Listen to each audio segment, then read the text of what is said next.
had infected the seas for generations. So I vowed to eliminate them all. And then there was this boy, Jack Sparrow. Follow him in! He took everything from me and filled me with rage.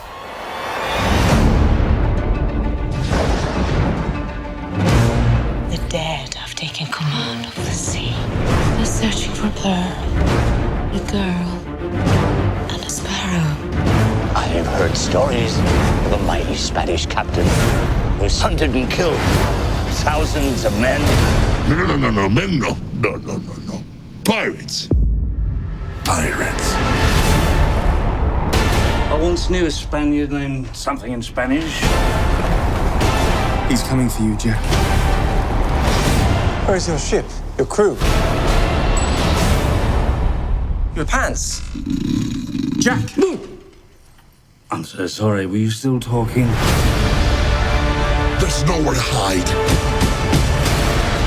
Find Sparrow for me. From this moment on, we are to be allies! Considering where your left hand is, I'd say we're more than that.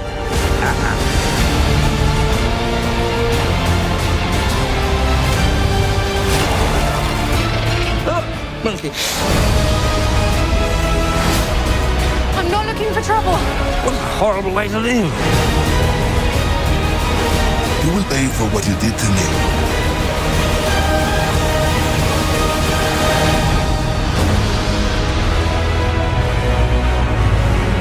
The men on that ship are looking for Jack, so I'm going to swim for it. Karina, stop that. No, don't stop that. This has gone far enough. No, it has not.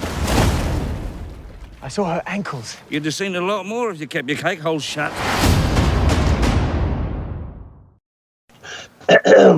The views and opinions expressed in this podcast do not necessarily reflect those of any major corporation whatsoever.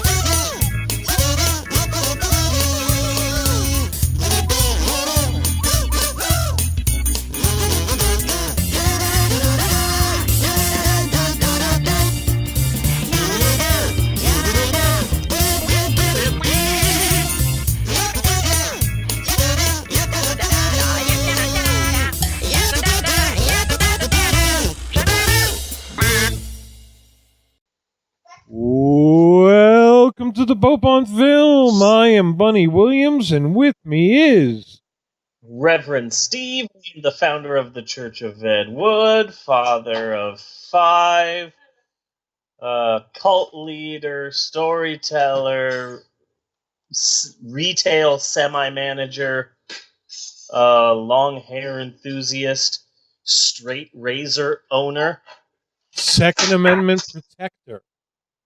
Second Amendment protector. The Second Amendment is, let's see, the First Amendment is you don't put, they hate sunlight, especially direct sunlight, that will kill them. The Second Amendment is you don't talk about Fight Club. Yes. Yeah. And the Third Amendment is, I don't remember what the Third Amendment is. The Fourth Amendment is Captain America. Third Amendment is Captain America is here? Yeah. My 5-year-old son, Maxwell, is being Captain America on and off throughout the day. So if a very young, shirtless sounding Captain America suddenly appears on the podcast, then that is the reason why. This is going to be a very full episode. I've got a bunch of notes here. We're going to be talking about witch doctors, and we're going to be talking about theme parks again. We're going to be talking some more about theme parks. We're going to be talking about Ann Coulter and Eric Trump and fidget spinners and Japanese anime. I've got a really great list that I'm really proud of. In fact, we're going to be talking a lot about a bunch of things. Maybe not the most about this week's movie, but we're going to be talking a lot about a bunch of different things. All right. It's going to be a full episode. I don't know how much we're going to be talking about this week's movie.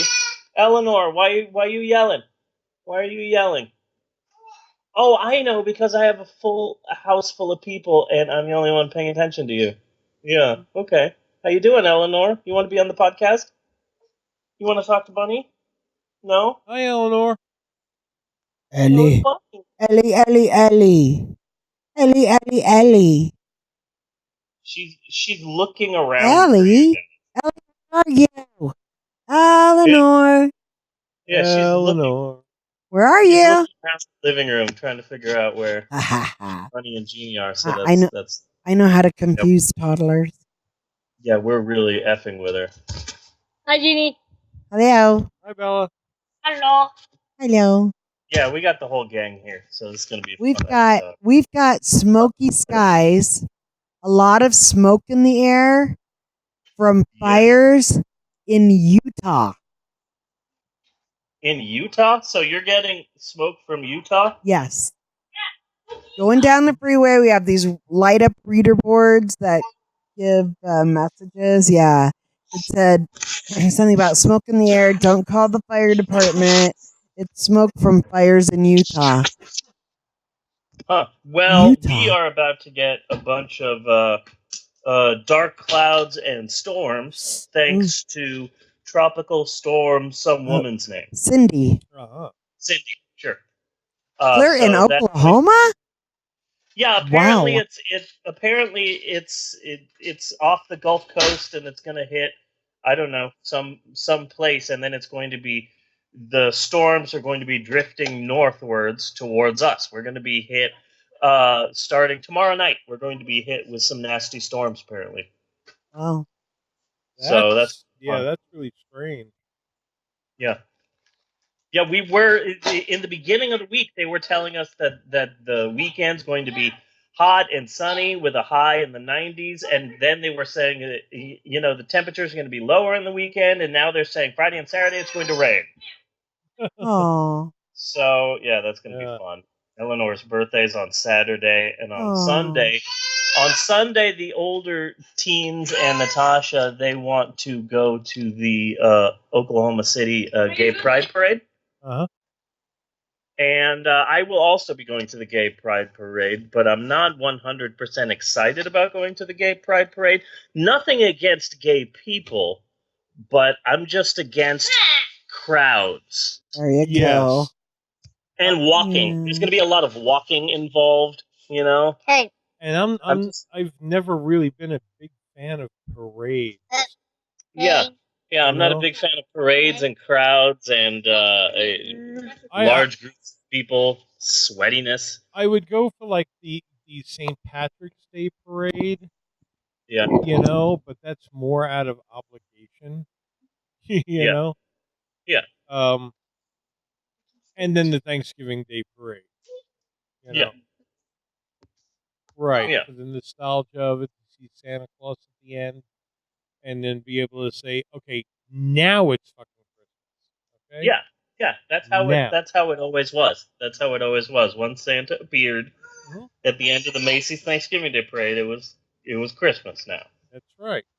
And we could not say Merry Christmas in the house until then. Yeah. I don't know. We were Christmas people. Yeah.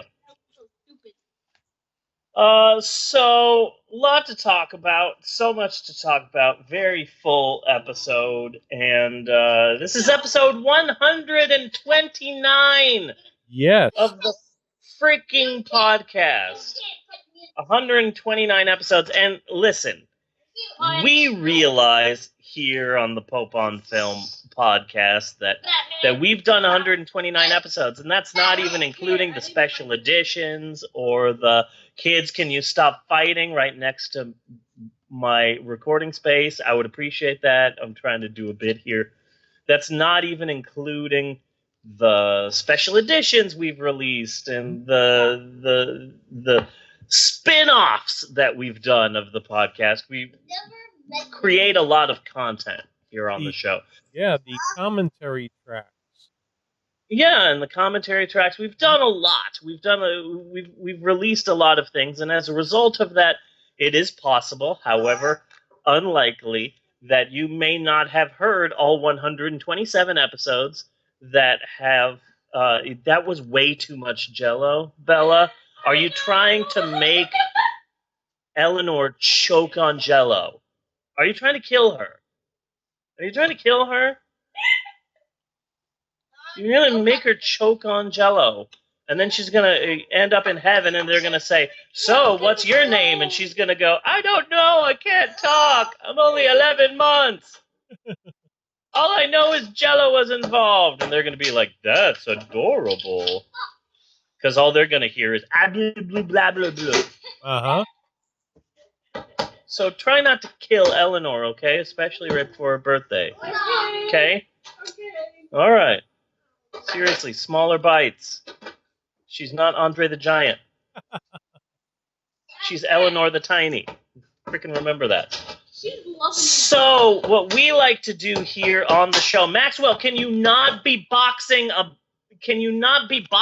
actual box while I'm recording the podcast?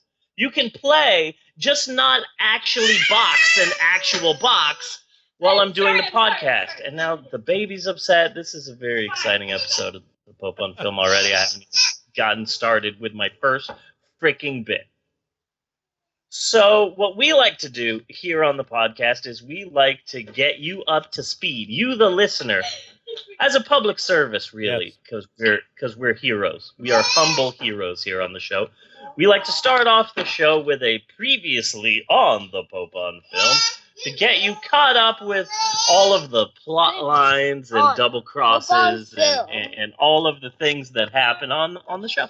So we would like to do that now with a segment that we call Previously on the Pope on Film. Yeah. The house was reeling from Amber's shocking elimination during last week's Last Chance Challenge. The six remaining house members formed uneasy alliances as Emerald and Bella teamed up to try and remove Maxwell from the house. Yeah. Natasha won immunity for the third week in a row, and people were not happy with that, especially Eleanor. She was really upset that Natasha won immunity for the third week in a row. Like, basically everybody in the house hates Natasha right now, but she keeps winning immunity during the immunity challenges, which means she can't be voted out. So everyone's just waiting for the week when Natasha loses immunity. That way they can vote her out. It's very, very tense. Yes. But during a very sticky Last Chance Challenge, it was Emerald who was sent packing. Now it's down to only 5. Who will be the last one standing to claim the $1 million prize? Find out tonight on a very exciting The Pope on Film. Yes. Adventures. I added adventures at the last second. What'd you say, Bella? I just realized what you were referencing. What was I referencing? Of course, I'm referencing the classic reality show 8 is Enough. No. That was a reference to the classic reality show Church. Nope, not at all. Yeah. You know what would be great if there was like a church service, but it was like a reality show church service? Yeah. If someone's like a Catholic church reality show and it shows like peace be with you and also with you, then it's one of those talking head interviews afterwards. God, I hate doing mass. That fucking sucks. And then it has like the nuns trying to kick out the priest, and then of course there'll be romance. That would be interesting. I just never got too terribly into reality shows. I watched the first and I think the second season of Big Brother. The Yeah. first season, Oh yeah, I watched the first couple of seasons of Big Brother. yeah, Yeah. but you could tune in to the house cameras Yeah. through real audio. Fucking real audio, remember that? Oh yeah, I remember that. So they had a feed from all of the cameras, and the first year it was free. Yeah. So you could just check out and see what's going on and who's going to the bathroom and what are they doing and all of that kind of stuff. And like only one season of Survivor did I get into. I never saw Survivor. I've never seen a single episode of Survivor, and I'm really proud of that. And now the guy who created Survivor is one of the people who created Lucha Underground. Really? Yeah, Mark Burnett is one of the main executive producers of Lucha Underground. Wow, he's amazing. Yeah. The season of Which is Survivor amazing. I liked was the season where they had brought back previous survivors. Yes. Yeah. So everybody Because I'm sure- already knew how to play the game, and it was fucking cutthroat. Yeah. That's man, it must have been really difficult for them to get Richard Hatch. What with his busy schedule? Yes. I'm sure he was super busy with things. That's like what I was going to say Parch. about Orlando Bloom in this movie. We'll get to this movie. I don't want to blow my load too early. So now, Bunny, Bonito, Buncito, Buncinito, Yes. Los Bunny, Buntinflas. I think I've gone through all of my Mexican bunny nicknames. I got one bunny. Oh, you've got a bunny nickname, Maxwell? What's your bunny nickname? Bunny Spider-Man. Bunny Spider-Man. Okay. That, not the subtlest thing, but, I'll accept How it. about I'll Spider allow it. Bunny? Yeah, Spider Spider Bunny. Bunny. Yeah, that'd be a good one. Yeah. Or Bunny Man. Or Bunny Man, yeah. We are going to start off this week's episode of the podcast by finally talking about a news story that I have been sitting on for quite a long time. And I've been sitting on it because I wanted the time to really focus on the story. Like, I could have mentioned this 2 weeks ago, but I didn't. I already had a full episode of the podcast. I didn't have enough room to really stretch out with this story. I literally, this is the feel-good story of the year. All Possibly right. and I wanted the time and space to really discuss this in depth. Okay. So, the story comes to us from BBC News. Okay. And that is very important because you know that it's on the level, I mean, it's come on, it's the BBC frickin' C. It's not the Daily Mirror or Fox News. Yeah. It's stuffy, serious, unfunny, boring-ass British dudes. Yes.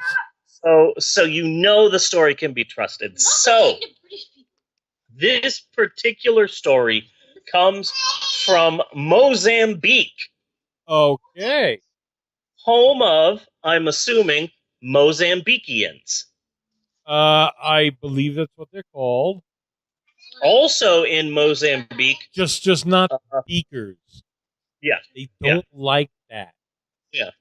Home of Mozambikians and other Mozambique things. I don't know.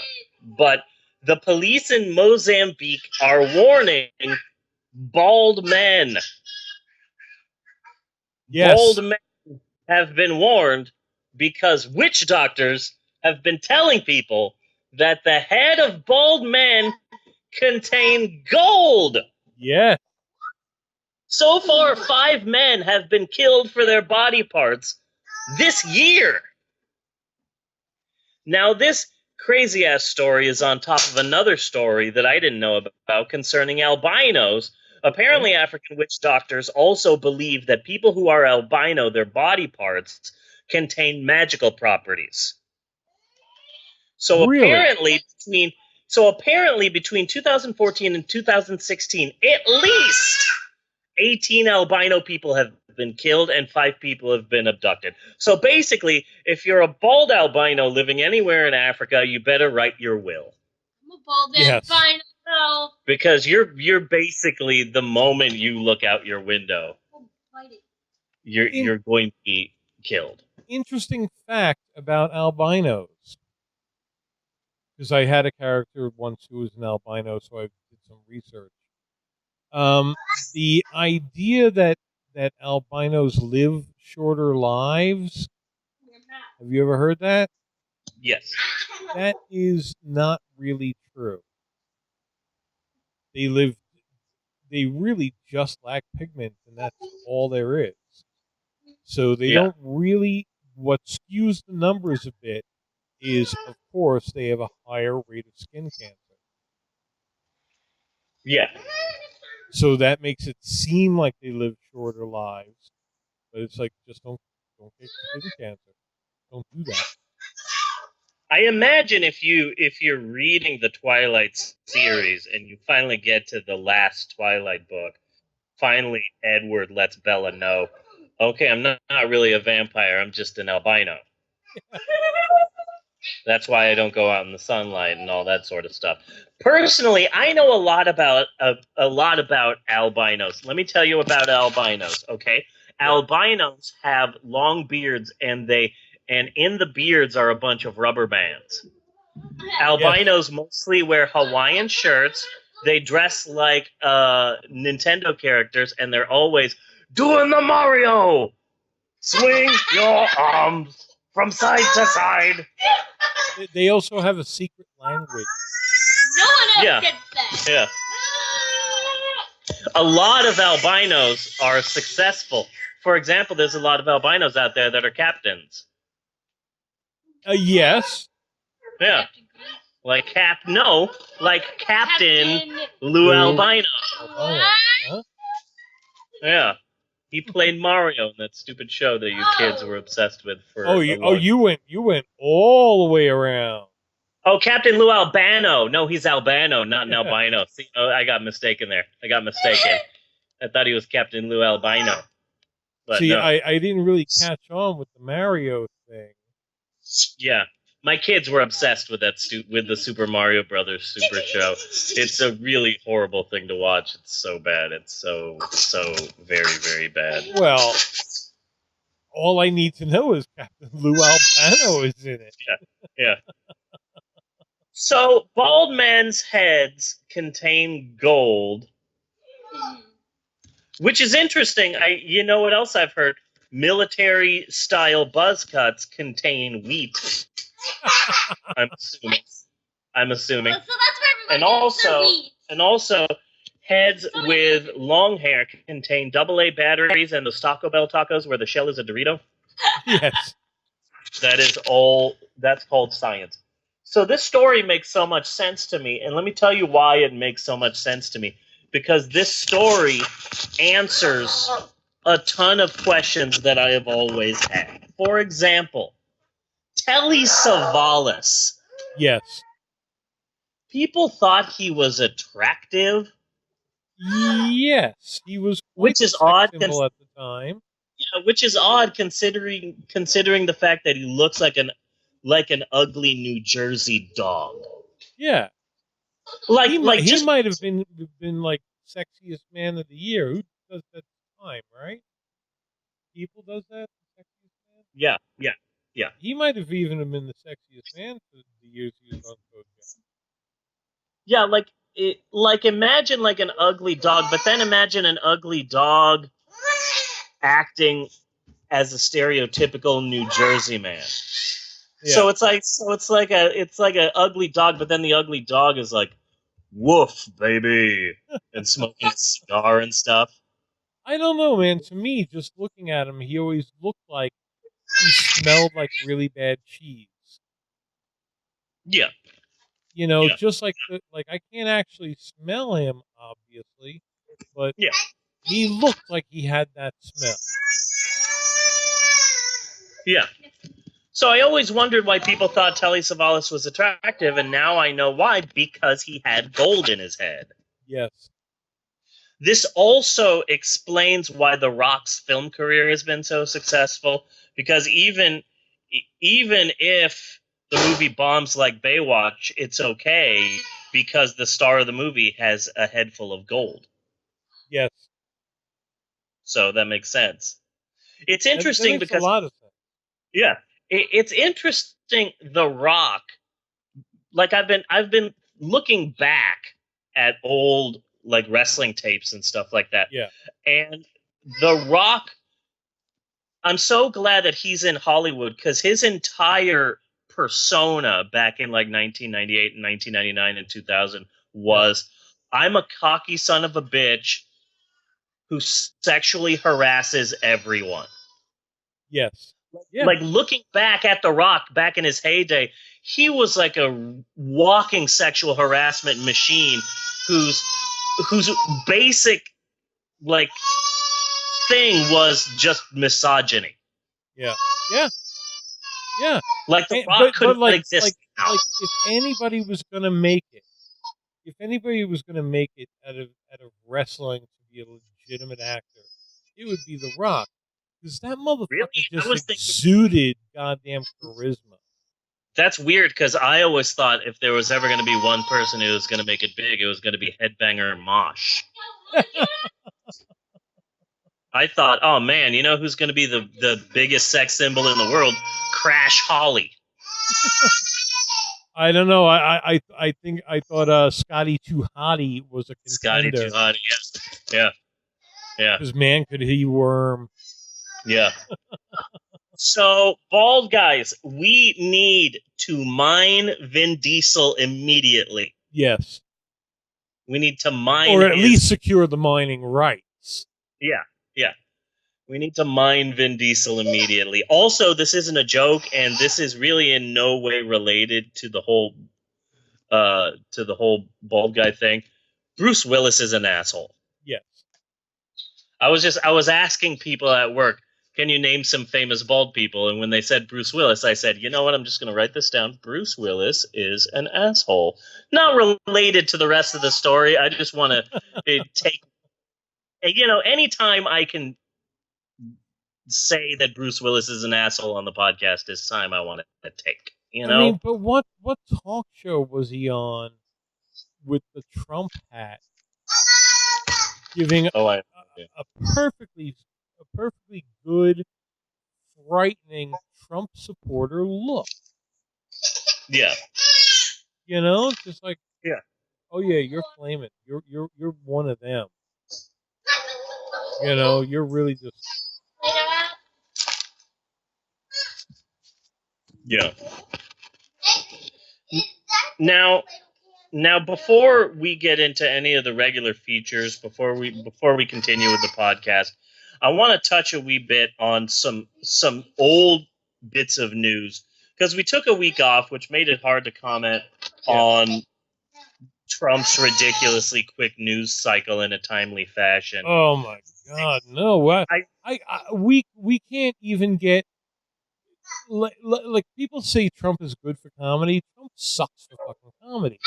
Because by the time he does something stupid, to the time that we record, to the time I get it out, it's old. Yeah. It's old. Like Kofifi should have been fucking huge. He's already done 10 more stupid things. Yeah, he's done like 10 or 15 more stupid fucking things. Yeah. Like, I recently saw an SNL cast member on some late night talk show, and they were talking about how difficult it is to be on summer break because so many things are happening and you want to cover them, but you can't because you don't have the show. Like I really feel like Stephen Colbert and Seth Meyers and stuff. You know, they take like 2 weeks off, and that happens to, of course, be the 2 weeks when a million things happen. Yeah. So then you come back, and it's so difficult for them. Like I'm really feeling them right now. So they're scandals are coming 2 to 3 scandals a week, and it's difficult to catch up with things. So there are some bits of news, small news, old news that I may or may not have missed that I wanted to cover. Number one, on Sean Hannity's show a few weeks back, Eric Trump, the bad Twilight cosplay looking Trump child. Yes.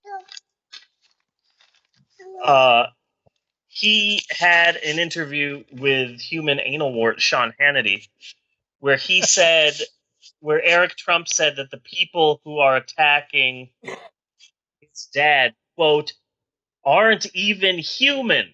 Yes. And I, for one, am excited to not be human. Bunny, what do you want to be? You don't have to answer now. Take your time. I already know my answer. I'm going to be a mongoose. You're going to be a mongoose? Okay, I would have to be a monkey. Okay. But like a gibbon. I'm either going to be a mongoose or a platypus. I'm a goose.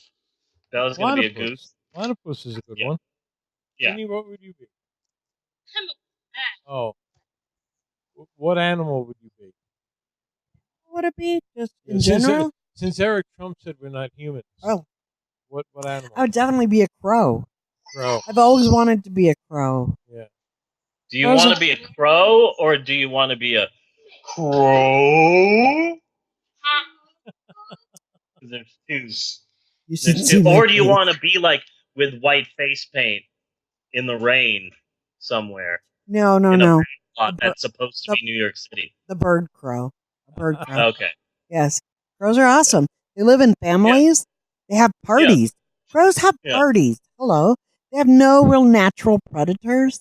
They'll eat anything. And the best thing, they can fly. Yeah. They'll eat anything. They'll eat anything. They're like an amber. So she eats dead squirrels off the road too. Yes, and she has no natural predators. So a couple of things I wanted to talk about. Number one, the big news, the big TV story that everyone is talking about. Okay. Everyone is still shocked about the fact that Councilman Delgado was murdered on a recent episode of Lucha Underground. What? Really? Shocking. Really. Yes. Councilman Delgado was murdered. Dun, dun, dun. Yeah, I know who murdered him, but I don't want to say. I don't want to spoil anything. I'll gladly spoil the entire plot of Pirates of the Caribbean, Dead Men Tell No Tales later, but this is something serious. This is Lucha Underground we're talking about. Yes. But I don't want to spoil it. But another thing I wanted to talk about is a show, Bunny, that I'm pretty sure you've never seen, but I want to talk about it anyway. This is very important to me. This is very, very important to me. I want to talk about the Nickelodeon show Drake and Josh. Drake and Josh. Yes, Drake and Josh. It was a fairly popular Nickelodeon show that aired for longer than you would think. I'm seeing if I can quickly pop up the Wikipedia page. Here you go. It ran from 2004 to 2007. It had 4 seasons and also 2 made-for-TV movies. It featured a very, very, very young Miranda Cosgrove, who apparently is still around and doing things. It's about the story wasn't new. It wasn't a new plot, but basically a single mom and a single dad meet, fall in love, and get married, and so they combine their families. There are 2 teenage boys with completely different personalities that now have to share a room and try to be BFFs. One of them is a skinny, attractive, popular teen who rides a motorcycle and plays the guitar, and everybody loves him, and he's super popular. And the other one is fat and nerdy, and he works for minimum wage at a movie theater, and nobody likes him. And they are suddenly like sharing a bedroom and trying to be BFFs and constantly fighting. So that was Drake and Josh. There was the fat one and the skinny one, and they have to be best friends now that they're step brothers. They had a really great chemistry, and they seemed to really be BFFs in real life. But that was 2004 to 2007. When the show left, they both went their separate ways career-wise. They both went in completely different trajectories. The skinny one appeared in a few TV shows here and there, but one of the main things that he did, and this is surprising, for the past decade, he has been the voice of Spider-Man. Oh, okay. Everywhere he's been the voice of Spider-Man. The Spider-Man animated shows that have not stopped playing on the Disney Channel, he's been the voice of all of those Spider-Man. Even in shows that aren't Spider-Man shows, in the Avengers cartoons, if Spider-Man shows up, it's Spider-Man. If they do a animated movie, a Marvel animated movie, it's not just Disney. If they do a Marvel animated movie and Spider-Man's in it, he's also the voice. Not only that, Lego Marvel superheroes. When Spider-Man swings in, that's fucking the skinny Drake and Josh. Yeah. He has constantly for over a decade, been the voice of Spider-Man, and that's very impressive. Every video game, anytime you've heard a Spider-Man that's not a live-action Spider-Man, it's been the skinny Drake and Josh. Good for him. He has a voice that's really good for, young, smarmy Peter Parker. Good for skinny Drake. Yeah, 2004, that's probably where I missed it. 2004 is when I finally gave up cable. Yeah. Was 2004. Because I was watching shit like Big Brother and Survivor. Yeah. It was like, all right. Gotta get rid of this shit. Yeah, Drake and Josh was a cute show. So the fat one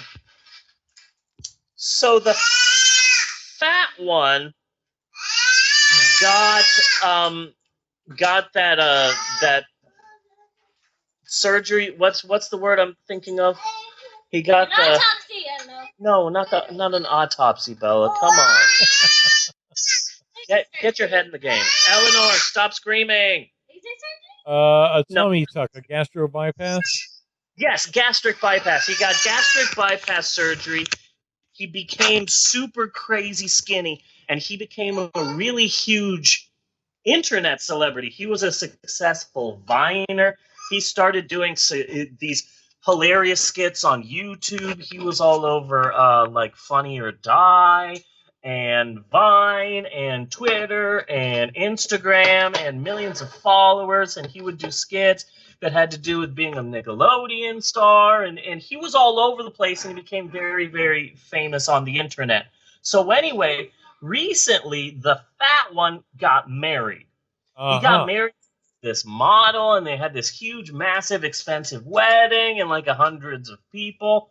And I know about this because apparently, I don't remember when this happened, but apparently I followed the skinny one on Twitter, and the skinny one wasn't invited to the fat one's wedding. Oh. And it's like, I don't care. They didn't have a falling out. It's just that the fat one became skinny and got popular and decided not to invite the teen dreamboat that he did a TV show with to his. This goes beyond whether or not you have seen the show Drake and Josh. You do a TV show, a fairly successful TV show with someone, and then you get married, you invite that motherfucker to your goddamn wedding. Yeah, that's what I would think. The fat one, and it's even worse because the skinny one learned about it via Twitter and then wrote this really depressing tweet to the fat one that said, okay, I get the message. If you don't want to have anything to do with me, fine. I'll just cut ties if that's what you want.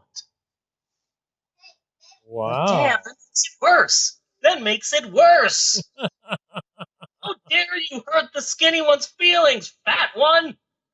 Number one, I refuse to remember their names. It's a very Shatner-esque kind of a move. Yeah. Yeah. That is very Shatner-esque. Yes. This goes beyond the Nickelodeon TV show. You invite your former TV co-star to your goddamn wedding. That is not cool. Mm-hmm. The skinny one is sitting in I was going to say a mansion, but there's no way he has a mansion. He's sleeping somewhere in the Hollywood Hills, crying into his pillow because the fat one hurt his feelings. Yes. This is not cool. Another thing I wanted to talk about before we talk about anything else is I wanted to talk about open carry laws. Yes. This is going to be Carry difficult. White. You would have to remove all the rocks. But then you can open Carry White's grave. Yeah. This is going to be difficult for me to talk about, but we're going to talk about this. So recently at my work, some Oklahoma nut job decided to come in with like a freaking rifle around his shoulder. A rifle? Oh. Yeah, like a rifle or a shotgun or something, like an AK-47. I don't know. Whatever. He came in open carrying something, which I understand, because if there's one thing that I hate, it's when you go into a bookstore and suddenly James Patterson's new novel starts trying to rape and murder you. Yeah. You really need to defend yourself in that, you need to defend yourself from the violence that happens in our teen romance section. Mm-hmm. Well, also from what I understand, deer like to graze in the history section. Yes, particularly that too. Egyptology. Yeah.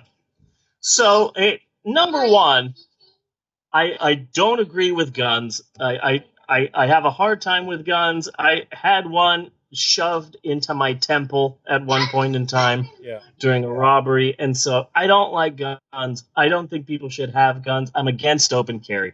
So that's why this discussion is going to be difficult for me, because I'm going to have to, because number one, if you are open carrying like this, then what that says to me is you have a small penis and you are trying to overcompensate. That's what that tells me. Yeah. That you're a conservative snowflake and you have to be the center of attention. That's what that says to me when you're open carrying. So I don't like this guy. I don't like this son of a bitch that came into my bookstore and started open carrying. So that's why this is going to be a difficult conversation for me to have, because I am going to have to come to his fucking defense. Yes. Uh-huh. That's why this is a difficult conversation for me to have. Although I will say, if I could fillet myself for a second, I'm proud of how much I have grown. Yes. Because this is not a conversation that I think, if I had this conversation, like if someone was open carrying like 5 years ago or 10 years ago, I would be happy. It would sound very different. It would not. This conversation would not sound how it is sounding now. Nevertheless, would there be more like screaming? Yeah. Nevertheless, this guy is open carrying. Well, first, like, you cued me in that this had happened. Yeah. But all I got was he had a gun, which I thought gun, so I thought like a pistol. And I was like, gun, Oklahoma, that's probably not too terribly rare occurrence in Oklahoma. But walking into a fucking rifle, what the fuck? No, he was open carrying the way that people open carry in groups when they're trying to send a message. Like, no, he had a big ass fucking assault rifle around his shoulder. He was really packing. And Why? first off, Why should we be okay with that? Why First should we? off- Yeah, yeah, you are asking way too much trust from me, and Yeah. you're a fucking stranger. I am supposed to trust that you are not going to mow down everybody in your path. Well, especially since now they say, you don't have food in my mouth, but now mentally ill can get guns. Yeah. So what does this mean? This does not mean you're a safe, sane person carrying around this huge rifle. Yeah. No, it doesn't. God. I was telling Benny earlier, I'm so freaking mad right now. I'm numb. I'm just numb. I can't even care anymore. I'm so fucking mad about so many things. Yeah, is there a way to turn off the push notifications from the Huffington Post app? Because it's giving me heart attacks. Yeah. If there's one thing that scares me is when I get a notification from the Huffington Post saying breaking news, and I'm like, oh shit, what happened now? You know? Everything just now has the breaking news thing. I go wandering around looking for news clips to find out what's going on. You know, and it's all breaking news, and I'm like, okay, this isn't that breaking. Yeah. You know? Yeah, but every time I get that, like, a news notification, I'm like, oh god, okay, who's dead? Where was the shooting? What did Trump do now? Yeah. Mm-hmm. It's giving me a freaking heart attack. Anyway, so this guy's open carrying. This is not the first time that I have dealt with open carrying. It was about a year and a half ago when I was at Walmart and there was a dude with a shotgun. Yeah. And at first I freaked the hell out because here's just some strange guy in Walmart with a shotgun. But then I'm like, okay, hold on a second. You're in Oklahoma. Open carry is just the law of the land. There's nothing anyone can do to stop this person. Let's just calm down. And so I've seen open carry, I think 2 or 3 times before this guy came into my store. Yeah. With a shotgun. And where the story gets really crazy is that a woman with her 2 kids saw someone open carrying in the bookstore and then came to us and complained because we didn't stop it. Yeah.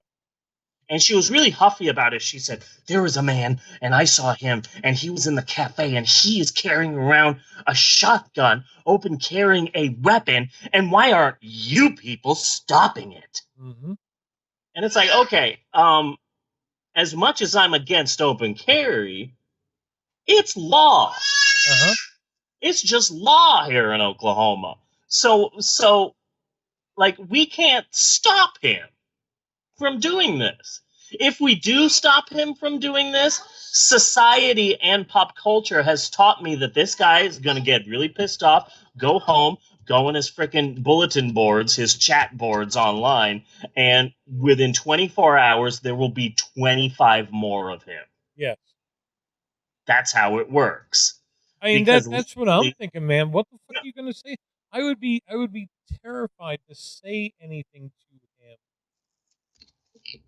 because I think they're all just ready to snap. Yeah. Sir, you can't be in here with this. Of course, he's going to start arguing his Second Amendment rights with you. Yeah. Immediately. Yeah. And then he might start getting hostile. And he's got a fucking automatic weapon. Yeah. So then the woman says, well, I bet you didn't even bother to check his license to see if he was licensed to carry that. And it's like, wait a second. Nowhere in the world are minimum wage paid booksellers allowed to check gun licenses. Like, they do not pay us enough to be checking random 6'4" camouflage wearing rednecks' gun licenses. I don't know who you think we are. But that is even a law too. They don't even need to have, like, Oklahoma has the most lax gun laws. You don't need a license. You don't need anything. You can just, like, I can buy a shotgun and carry it around with me everywhere, and no one is legally allowed to stop me. That's just the freaking law. I don't Okay, like but dude, they would stop you. Oh yeah, absolutely. I They would be would killed on fucking sight. stop you. That's the thing. All these open carry people are almost all white because they are allowed to do that. Yes. They are absolutely allowed to do that. But this woman got pissed and she yelled at the bookseller and demanded to speak to the manager, and the manager said the same thing. Well, it's like, we're sorry that you feel uncomfortable, but unfortunately it's law here in Oklahoma. Open carry is law, and we legally cannot stop anyone from open carrying anywhere. It's not just us. That's every store that you will go to in Oklahoma. That's just the law. I'm sorry that you're upset, but that's not our fault. That's the fault of the laws of the state that you live in. And she's like, well, I can't. Well, you could have stopped him, but you did not. And I can't believe that you would care so little about your customers that you would not stop them. So I just want you to know that you lost a long-time customer. But that's not our fault. It's the fault of the government and the laws. Why are you angry with us about that? Yeah. You know? Yeah. But you probably could have gotten away with, well, then you go tell Yeah. him. You go stop him. You could stop him too. I mean, check his license while you're at it. It's upsetting because I'm upset at this guy for open carrying in a bookstore. Like, no one goes into a bookstore. The bookstore is the safest goddamn place you could go to because no one's there. Like, there's no need for anyone to ever open carry in a goddamn bookstore. Number one. So I'm angry at the guy for open carrying. Number two, I'm twice as angry at the woman who is upset at us because some guy open carried. And number three, I'm upset at myself for coming to the defense of the guy who is open carrying. Yes. Very upset about this. Very upset. I could say, I could definitely see your point, but it's not like by saying that you're condoning it. It's just the fucking law. Yeah. That's just the law. That's just what it is. Anyway, I'm really upset about the whole thing. I mean, and this is the shit I'm hearing lately about Philandro Castile. You're like, well, he shouldn't have had a gun. He had a motherfucking permit. It was a legal weapon. Yeah.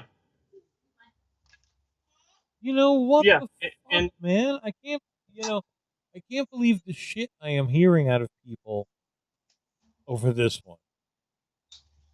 Yeah. Like, okay, no matter what, does not make a difference. You're gonna blame the black man. You're just gonna blame the black man. I mean,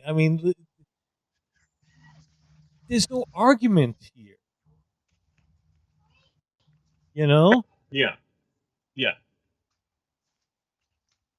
You know, and it's really like we can have an instance, okay, where not even a cop, just a white guy, stumbles onto a Hollywood set. So, like, we have perfect film and coverage from every angle. Okay? Yeah. And he can randomly look at somebody and say, hey, nigger, bang. And people will be saying, well, did you see him? He was walking kind of funny. I think he might have been drunk. Yeah. You know? Any you cop, know how they drink.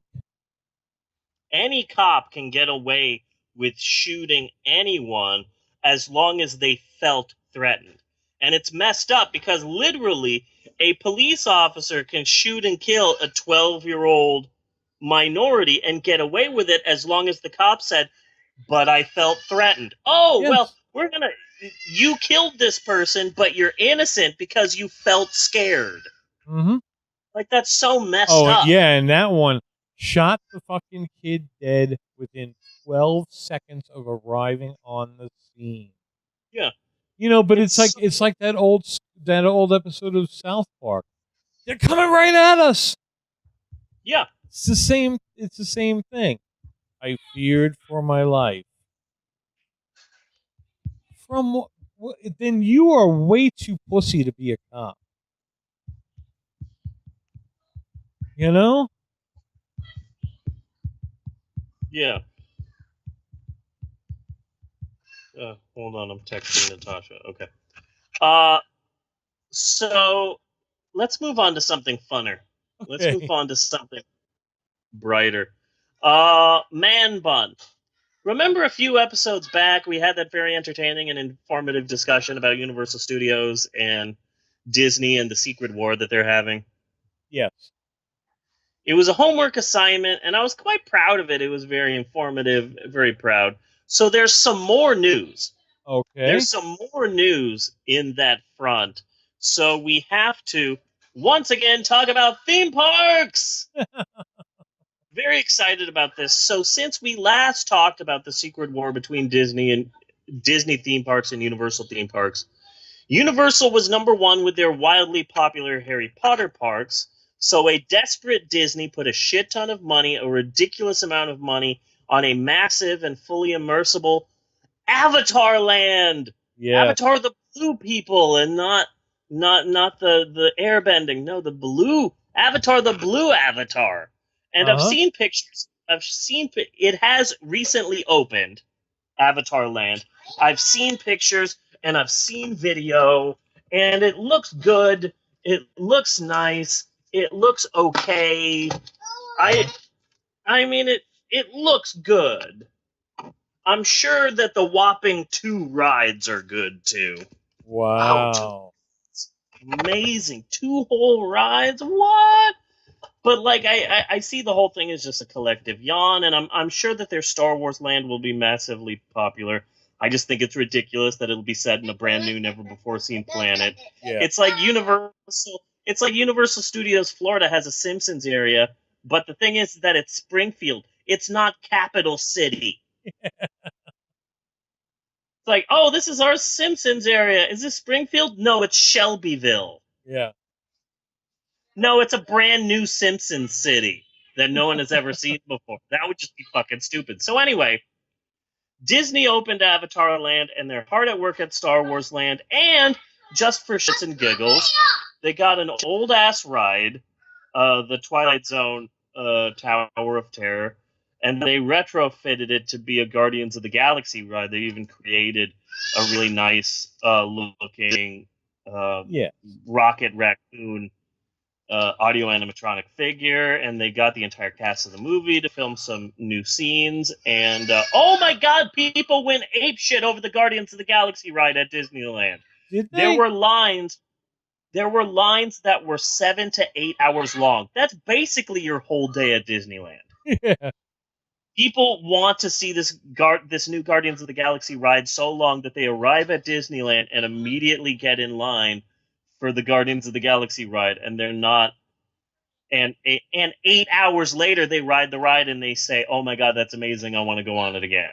Oh, this is a huge ass hit for Disney right now. People are going apeshit over it. In fact, it is such a huge hit, such an unexpectedly huge response to this Marvel ride, that a desperate Disney is seeing an opportunity.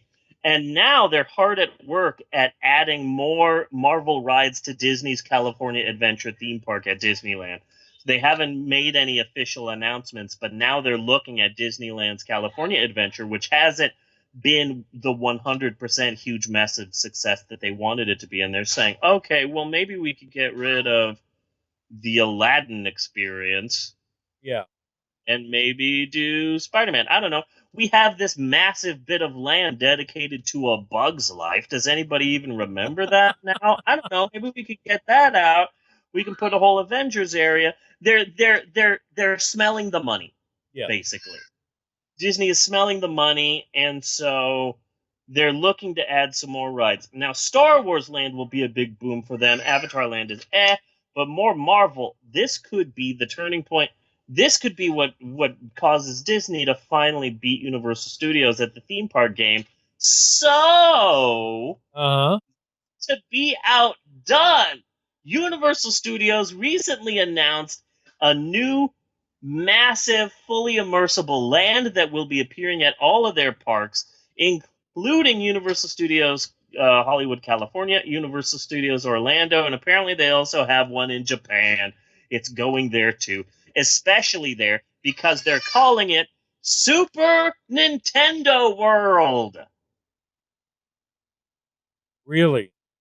It is a massive Nintendo themed park, and the park itself will have different areas. There is a supposed leaked map that was published by some Florida newspaper, and the supposed leaked map shows a Donkey Kong Island area, which is going to be like a jungle gym area around the Donkey Kong the Donkey Kong Country games.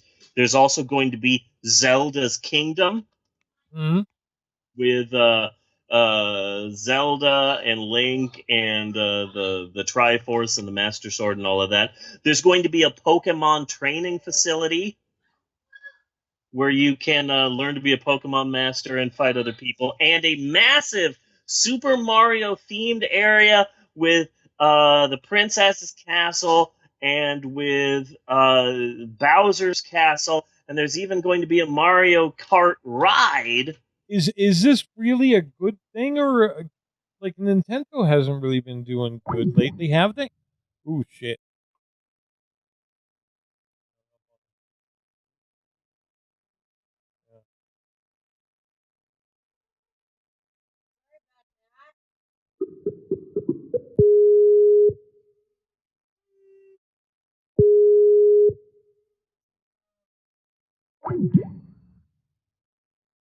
Hello?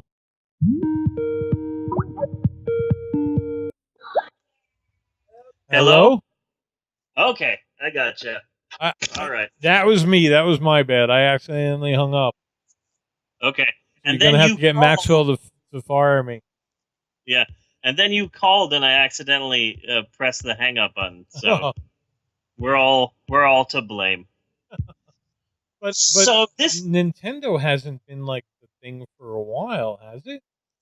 It has not been the thing for a while, but this could definitely be the thing that puts both Nintendo and Universal Studios over. Because although they haven't been the thing for a while, goddamn, they have all of the stuff. Yeah. Zelda's very popular. Mario's popular. Mario is basically the video game equivalent of a Mickey Mouse. Yeah, true. You know? So, Universal Studios going to the Nintendo world, this is just going to be fucking huge for them. So what this really means is that Disney better fucking start adding Marvel characters to Disney theme parks as fast as they fucking can to beat this goddamn thing. Because the Nintendo park, to me at least, that's a fucking Disney crusher. So maybe Iron Man could be flying around Space Mountain, put Hawkeye in the goddamn Tiki Room, put Squirrel Girl in the fucking Main Street Cinema, just do more with Marvel, because goddamn, Super Nintendo World seems like a much better place, a much better plan to defeat Universal Studios than Blue Avatar and some mystery Star Wars land. But if you're going to put Hawkeye in the Tiki Room, you gotta let him get drunk. I want to hear a drunk Hawkeye. Okay. Just be like, just like, yeah, I'm an Avenger. Yeah. Like kind of in name only. I know they're just playing me along. Oh, I can absolutely see that. Like all of the birds there in the Tiki Room, and then like Jeremy Renner in the corner. Yeah. I am Francois. And I am Pablo. And I'm Hawkeye. Right, that would be great. I wrote it as a joke, but the more I think about it, it's a wonderful idea. Another bit of news. He would have a sign next to his bar stool that says like autographs $10. And there's still no line. Yeah, and then the 10 is crossed out, and then it says $5, like crayon under the 10. Another bit of news that I wanted to mention before we got to any of our other parts is a recent story. Ann Coulter has had enough. Oh. Ann Coulter has had enough of people calling her. Oh boy, howdy does Oh, she yes. Of people saying that she is a tranny, and people saying that she is a man, and people saying that she has a penis. Oh boy, man, oh man, is she upset about this? Ann Coulter, man. I'm not saying that Ann Coulter is a transsexual. Okay, all I'm saying is, Ann, lose the Adam's apple, honey. Okay. Yeah. So Ann Coulter has stated that she will now sue anyone who calls her tranny. Yeah. Or calls her a man. That she's putting her foot down. Any bloggers or commentators of any kind, any reporters or anything, anyone who calls Ann Coulter a man, she is going to sue them. And that's just a crazy story. When I think of that, I just shake my head and go, man, oh man, oh man, Ann Coulter, man. Man, Ann Coulter, man, oh man, oh man. I'm just shaking my head. That's why you never want to piss off a drag queen. Never. Just want to take this time, just in case come out. I just want to take this time, in case this episode is ever used in a legal battle, that Bunny is the one that's directly saying these things. I'm just stating a news story and shaking my head in disbelief, going, man, because I'm shocked by this. Ann Coulter is putting her giant mannish hands down. Yes. She's had enough. She was putting her foot down, her giant size 14 foot down, and saying no in a deep, gruff voice, saying, no, this has to stop. I am Ann Coulter. See, but I really hope that at some point, somewhere, it does go to a court case, because then the truth will be out. With my own personal theory, that Ann Coulter is actually Craig T. Nelson. That's a good theory. Yeah, that's a good theory. She has a book called Adios America, and it's all about how about how Barack Obama is purposefully letting massive amounts of illegal Mexicans into America because Obama hates America, and Obama is trying to turn America into a third world country just like Mexico, which is why we need to say no to these dirty Mexicans. Like we are now? Yeah. So I was at the register when some old white woman came up to my register wanting to purchase the book Adios America, and there was one second where I said, you know what? I should deny this woman service. Yeah. Like so many Christians do. Mm-hmm. When a Christian says, excuse me, gay person, I can't make this cake for you, it goes against my beliefs. I should do that to this white Christian woman and say, excuse me, ma'am, but this Ann Coulter book is against my beliefs. You'll have to purchase this book elsewhere. But I didn't. I sucked it up, Christians. Uh-huh. And while we're on the subject of Universal, let's talk about the Dark Universe. Let's talk some more about the Dark Universe, which is the ridiculously generic-sounding name that Universal has given to its classic monster cinematic universe. Yeah. The first film in the series has come out. It is called The Mummy. It came out recently, and it made a whopping at the box office. Mm-hmm. And now, this would absolutely kill any other franchise, but apparently in the international markets, it made fucking bank. Did it? Yeah. So essentially, The Mummy is this year's uh, Pacific Rim. Like, Pacific Rim did at the box office, Yeah. but then in China, like, everyone saw it 12 times. Mm-hmm. So now they're making a second Pacific Rim. So basically, that's The Mummy. In the international markets, The Mummy is the single biggest opening for a Tom Cruise film ever. Really? And that basically means that the so-called Dark Universe is probably safe to slag on towards more collective yawns. Now, I've got a lot of problems with their gritty universe monster reboot thingamajig. So do I. But let's get my long laundry list of complaints and just focus on one, okay? Okay. It's obvious that Universal wants their massive cinematic universe to be a different sort of cinematic universe by being bigger and classier. These aren't just monster movies, these are prestige pictures for Universal. Yeah. As evident by the big names that they're wrangling to play all these classic monsters. You've got Johnny Depp as the Invisible Man, which should be good because the Invisible Man is kind of a cocky son of a bitch who does get a really impressive death count going in the original Invisible Man. So Johnny Depp, I can totally see that. You've got Russell Crowe playing Dr. Jekyll, which should be good. He's Russell Crowe. And then the best part about these, Javier Bardem is playing Frankenstein's monster. I believe it's Javier Bardem. Okay. I believe. And the best part about the Dark Universe is that you've got Tom Cruise dying in a plane crash. That is always good. Yeah, one good thing you can say about The Mummy, like I read a review somewhere, and they said that the best thing about The Mummy is that it's always fun to see people try and kill Tom Cruise.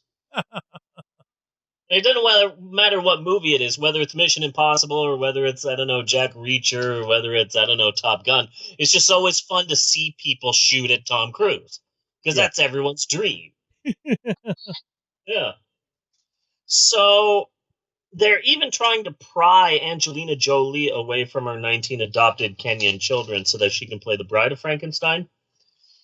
And that's all fine and dandy. I see what Universal is trying to do here by getting big names. That's certain to put butts in seats. But here's the thing about cinematic universes, okay?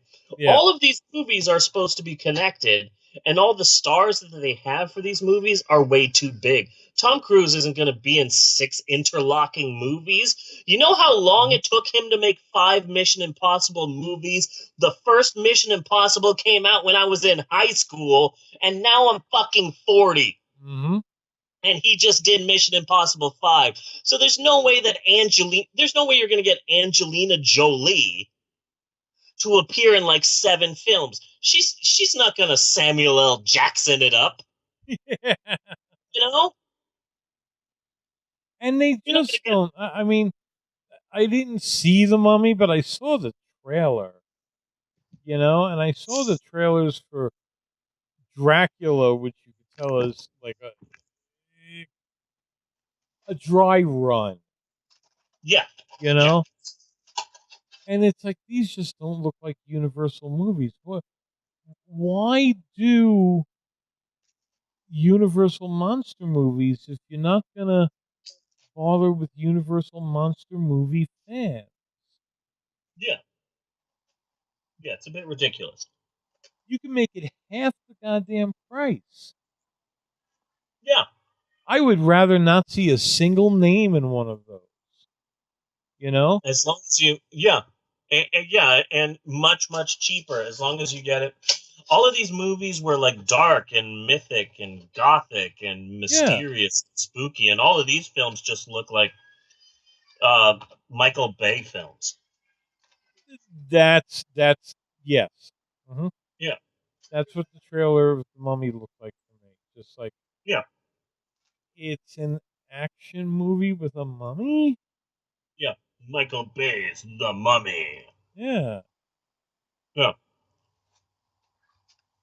So, anyway, I think that's a big mistake in the long run, you know? Yeah. I mean, try to modernize it somehow, but fuck, not that. Yeah. Just a bit ridiculous.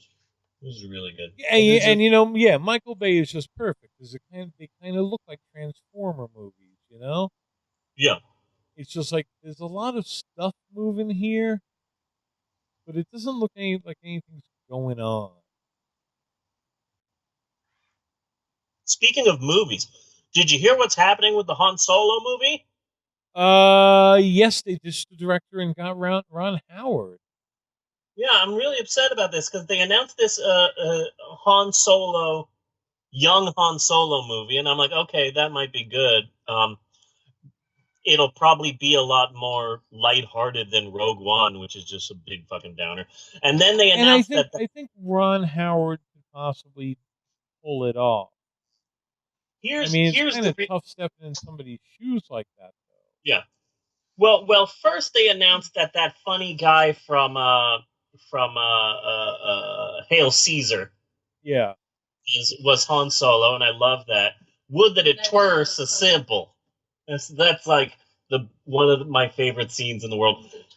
Yeah, and then for young Lando Calrissian, they got fucking Troy from Community, and I'm Yes. so excited about that. And then I got even more excited when they announced the writers, producer, director of the movie, uh, Lord and Miller. They wrote and directed the Lego Movie, Yes. 21 Jump Street, 22 Jump Street. They created the MTV show Clone High, and they're fucking hilarious. So I'm like, okay, them doing the Han Solo movie means that this is going to be fun and funny. And apparently, they have a reputation for doing the film very relaxed and letting people ad lib and really having a sense of freewheeling camaraderie on the set, and everybody's friends, and they get a say in the script and how they want the film to be. And all of those things that I just described are not Disney, not Star Wars, and definitely not Disney Star Wars. Yeah.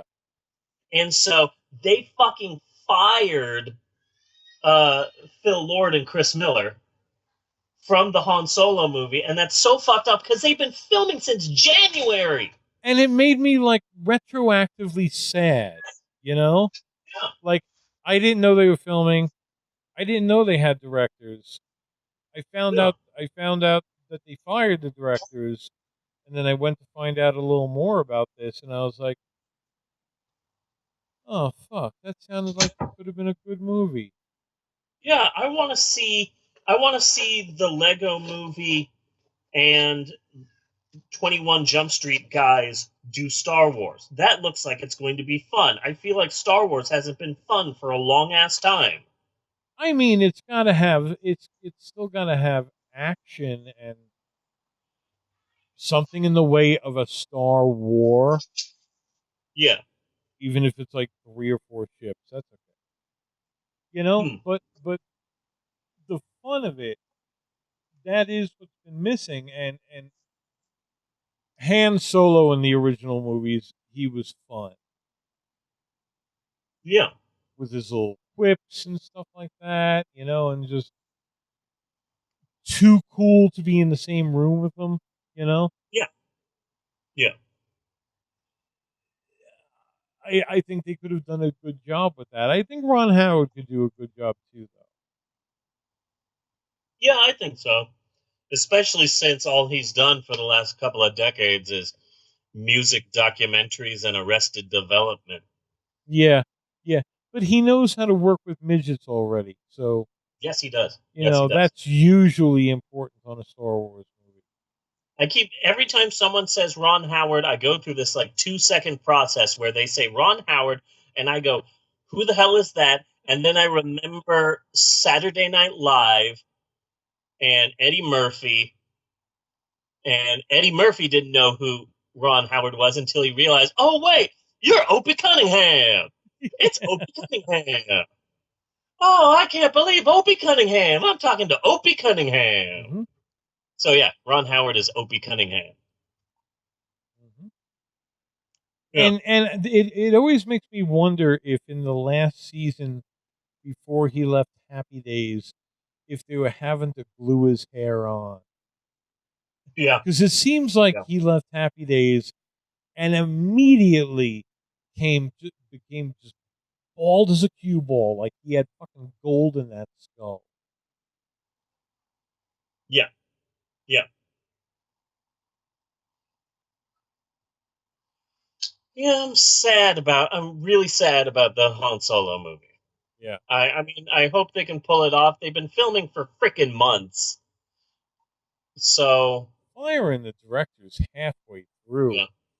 yeah. You know, there were some things that just creeped me out about a movie, and that's certainly one of them. Firing the directors halfway through, or the phrase, "We're bringing everybody back in for a few reshoots." Yeah. Oh no! Speaking of reshoots, have you also heard about the freaking Justice League? Um, not since Joss Whedon took over. Exactly. That's what I'm talking about. I'm Yeah. worried about that because I really want the Justice League to fail miserably. Because that's how much I hate the goddamn DC cinematic universe, regardless of whether or not you're the first comic book cinematic universe to have a woman as the star. Your movies suck. Yeah. Mm-hmm. Just because you had one success doesn't erase the painful engrams that I have from Man of Steel and Batman v Superman. So I was really hoping for Justice League to absolutely fail, and then they said we got to do reshoots, but then the director's wife died, so he's like, okay, I can't do these reshoots. So they got the guy who did the Avengers Yes. to do the reshoots for Justice League, and that's horrible because he might be able to get the Justice League and turn it into an entertaining film that people want to see. But would he be able to do it with it not being his script? I don't know. You know, I mean, Joss Whedon usually works his own scripts, Yeah, and that's where his real gift is. yeah. He's a So I don't he's know. a he's an amazing writer. Yeah, You know, so for him to have to direct somebody else's movie, it would be interesting to see. yeah. You know, but I don't think that necessarily means he will knock it out of the ball. He's going to choke. He's going to. That's what I'm saying. He's going to He choke. has to. The In pressure my is mind, on. he has to. Mm-hmm. Because the worst thing that he can do is make this film a success. Yeah. The absolute worst thing that he can do. But as soon as they announced Joss Whedon, everybody was thinking like, okay, now the Justice League is going to be a success, right? That was like the first thing everybody thought of. I Yeah. think, you know. Yeah. And The first thing I thought of was, oh shit, Wonder Woman's gonna die. And she just got a successful movie, and now she's gonna die in the hands of Superman. That's sad. Yeah. But you know who also knows this though? Joss Whedon. Oh yeah, he has to. Joss Whedon knows that everybody is looking at him now to make an excellent Justice League movie. And he's like, I just got here. It's like mostly done. I didn't write the script. I'll get through these reshoots and maybe I could fix it in editing. I don't know. I'll fix it in post. Yeah. So we've still got a lot more to cover. We've got a really great notes from the bookstore. We need to talk about Japanese anime. I've got a sexy reboot of a popular TV show. I've got a really funny list that I'm really super proud of. We're going to be talking about Pirates of the Caribbean and all of the plot holes. Okay. And there are many plot holes. So very, very, very, very. I would not pick up on the plot holes because I was definitely feeling like I think I need to know more about this world to understand what's going on with this freaking movie. Exactly, which is why I watched all of the pirate movies before I watched this new one. Yeah.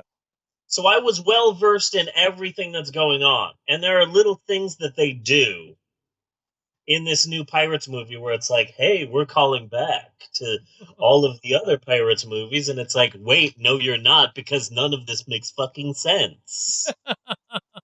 So we're going to be talking about that. That's going to be fun. We're also going to be talking about the movie Snatch. Yeah. And a bunch of and how much I hate SNL's Beck Bennett. Oh yeah, fuck him. Yeah. But before we get to any of that, you know what I'm thinking, Money? What? You know what I'm thinking? What? Hear me out here. All right. But maybe. Now, if you say no, then that's okay, because I have a healthy self-image. But maybe we should take a break. Do you think we should? Do you think we should take a break? Do you think we should take a break? Let me run it through this Excel spreadsheet. Yes, we should take a break. You know what? I think you are right. We should take a break. We will be right back with more of the Pope on Flim after these commercial massages. Do do do do do do do do do. The kids must not be hearing me, 'cause I'm allowed to do this. Dee dee da do dee dee I do. Skiddy bop a do wow.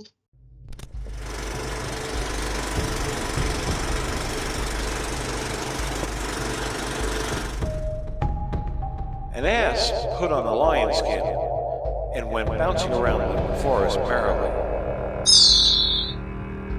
scaring the foolish beasts by brooks and by rocks, till at last he tried to scare Bob. But Bob, hearing from beneath the mane that raucous voice, so petulant, so vain, oh ass, Bob too would run away. But that Bob knows your old familiar bray. That's just the way with asses. That's just the way.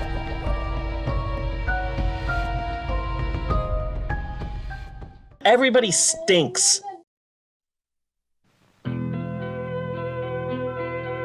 I'm Peter Fonda. We've just finished making a movie dealing with the most talked about subject of the day, LSD. I honestly believe it will be today's most talked about motion picture. The name of the picture is The Trip. Here goes.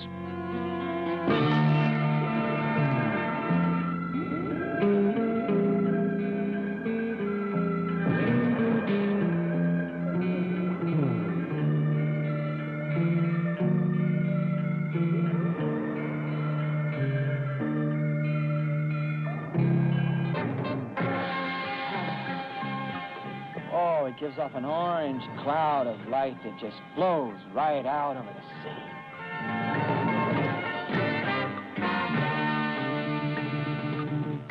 Beauty you cannot believe inundates you. Your world, the people world, is fragmented. Distorted.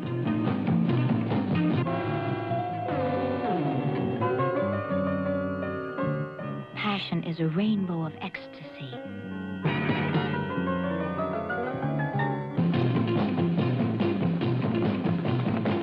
The messengers of death pursue. Terrify you.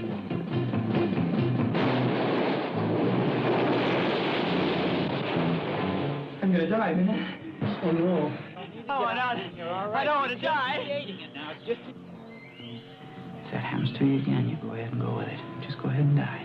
Whatever happens. The wildest of pleasures possess you.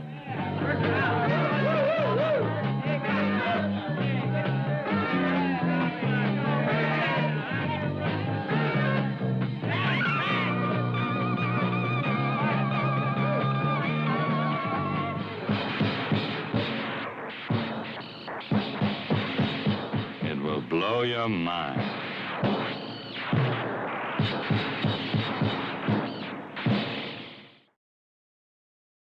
And we're back with more of the Pope on film. Well then, Bun Yellow. Yes. Bruce. Also, cough, cough. This is the beginning of the bit. Cough, cough. Let's talk about books. You see, people always say, hey, write what you know. And what I know is that I have been a loyal and trustworthy and some third thing at my local bookstore for over 16 years. And that's a long time. That and is as a very such, long time. my bookstore career is so old that it's sending nudes. It's like sexting and listening to strange music.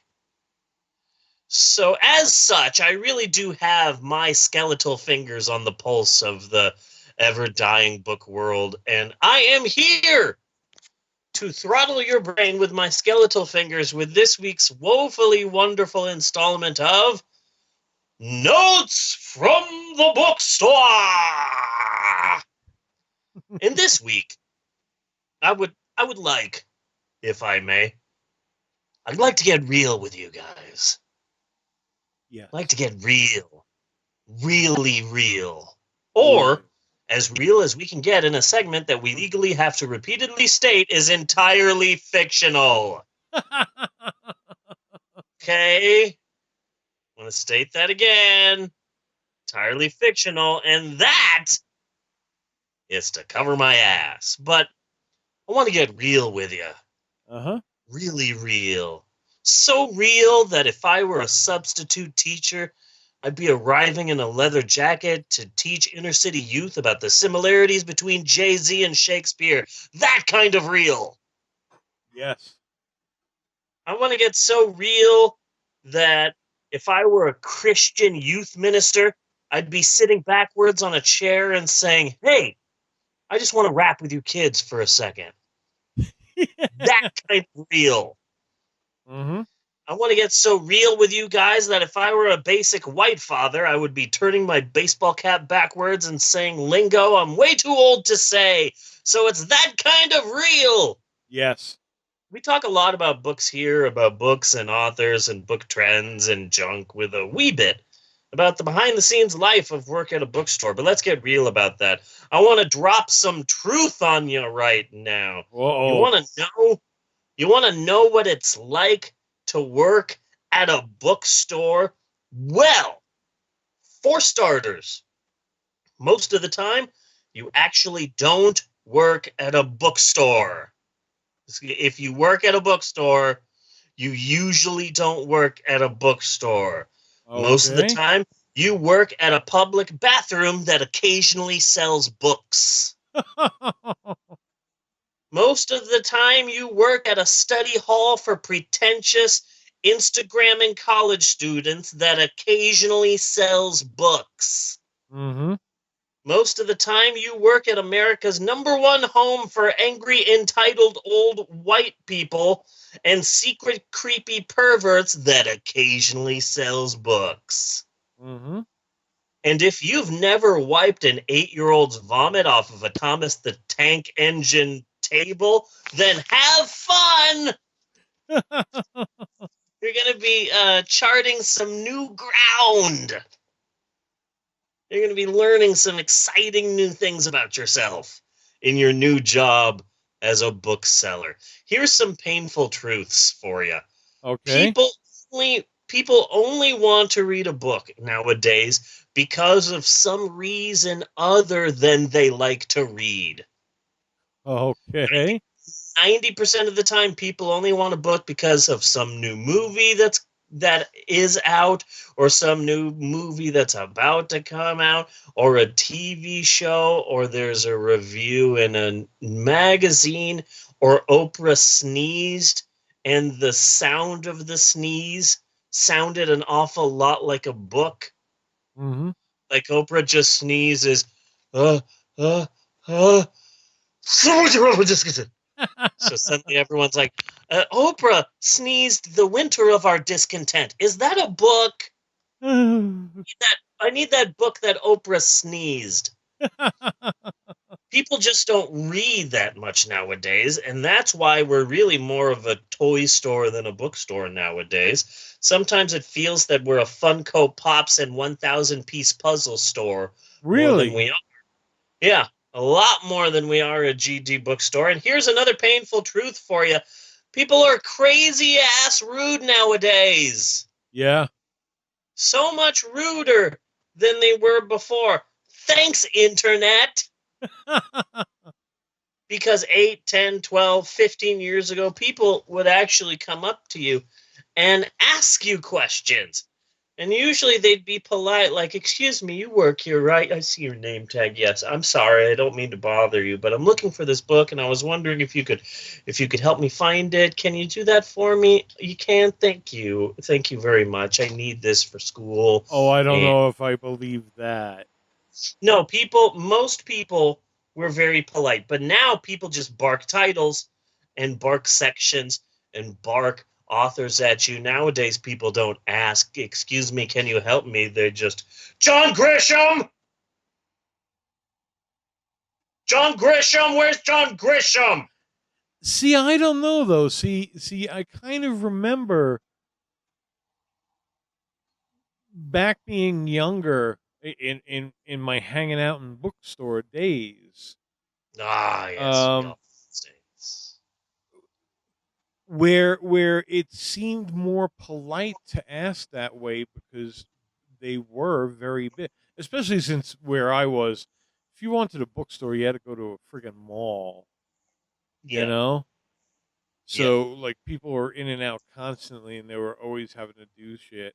So it seemed to me to just be like, I mean, I would smile at you and try to make eye contact, but I would put my request as brief as possible, so I'm just out of your face. Yeah. But people are a bit more rude about it. Yeah. Now than they were back then. Now it's just travel. Like even just a monosyllabic scream of tell me what I need. The worst, the absolute worst, though, is when they have a picture of the book that they need on their phone, so they literally just shove their phone in your face. Oh, God. You have this? And they shove their phone that was just seconds ago in their back pocket up against their sweaty butt, and now it's in your face. Mm-hmm. That happens all the time now, and it sucks. Yeah. For reals. It basically boils down to not just working at a bookstore, but just working in retail in general. People are ruder now than they were before. I personally blame both the internet and Guy Fieri. I blame the internet because it's most definitely 110% entirely the internet's fault. And I also blame Guy Fieri because he's a McDouche nugget, and it's fun to blame him for things. Really fun. For example, Bunny, why don't you take a moment and blame Guy Fieri for something? I blame... What's wrong, baby? Okay. Sorry, she panicked me. I blame Guy Fieri for that right there. Exactly. That It's was obvious all Guy Fieri's fault. Okay? It's obvious that Guy So Fieri like I got was it to thinking his about head. goddamn Guy Fieri, so I think I completely misread whatever was going on with Genie, and that's all Guy Fieri's friggin' fault. Exactly. He Spiky-haired is. motherfucker. Oh, sorry. Yeah, no, it's okay. It's okay. He's easily blamable, so it's just fun. Mm-hmm. So, in other book news, or I should say bookstore news, because as I've said before, Bunny, we call ourselves booksellers, but a massive percentage of our sales comes from non-book related items like games and puzzles and toys and dolls. Did you know, Bunny, that Beanie Babies are still a freaking thing? No, I didn't. Yeah, they're still a thing. Of course, it's not really Beanie Babies per se, but since that crazy time in U.S. history where people actually thought that Beanie Babies could be more valuable than gold, Yes. the Thai Plush Doll Company has been releasing a number of different itinerations of Beanie Babies. Yeah. So they've been getting the Beanie Babies and trying to change them in a way to try and capture the public zeitgeist again. So Yeah. they did character-driven beanies where they got the rights to like Hanna-Barbera characters and Nickelodeon characters and released them as Beanie Babies. So That like sounds vaguely Beanie Baby familiar. and stuff like that. They released a series of animal Beanie Babies, and they had a very popular line called Beanie Boos, which are basically different animal plush but with giant ass Disney-sized eyes. Yeah. And those became pretty popular. It got to the point where I'd be getting calls from like 11-year-old girls. Hi, can you tell me which Beanie Boos you have right now? And I'm like, okay, it's giving me flashbacks to 1999, but sure, let me tell you what Beanie Boos we have in stock right now. Oh, so you haven't gotten the Red Fox yet? Okay, when do you expect the Red Fox Beanie Boo in? So that gave me some flashbacks. And now there's a new line of Thai dolls. Okay. We're not talking Yes. Sanford and Son, are we? Sanford and Son? No. Because that was Red Fox. No. An actual Red Fox. Because a Red Fox Beanie Baby would be pretty frightening. And probably pretty rare, too. But keep that in mind. We are going to be talking about Sanford and Sons later. Oh, okay. When we get to the homework assignment, there's going to be some Sanford and Sons there. So keep Sanford and Sons in mind. So now there's a new Thai doll that they're selling, and they're called Teeny Ties. And basically, these ones are just Beanie Boos, but shoved into a small, tiny ball, like the Disney's Tsum Tsum line. They're like like a tiny egg-shaped Beanie Boo, basically. Yeah. And these freaking Teeny Ties are selling like mad. Selling like crazy. Selling more than you would think. We were selling out of Teeny Ties. Really?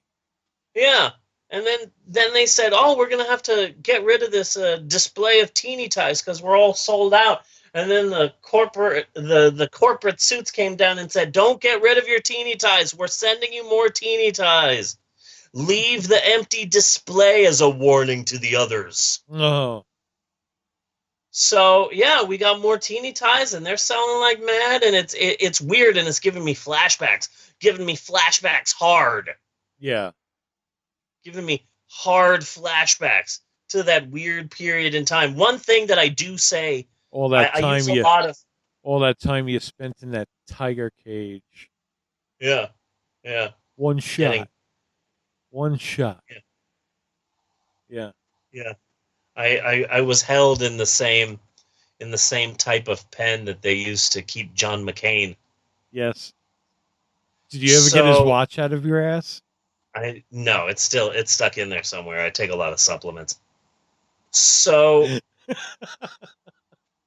I take a lot of pills. And every hour you do the Westminster chimes. Yeah.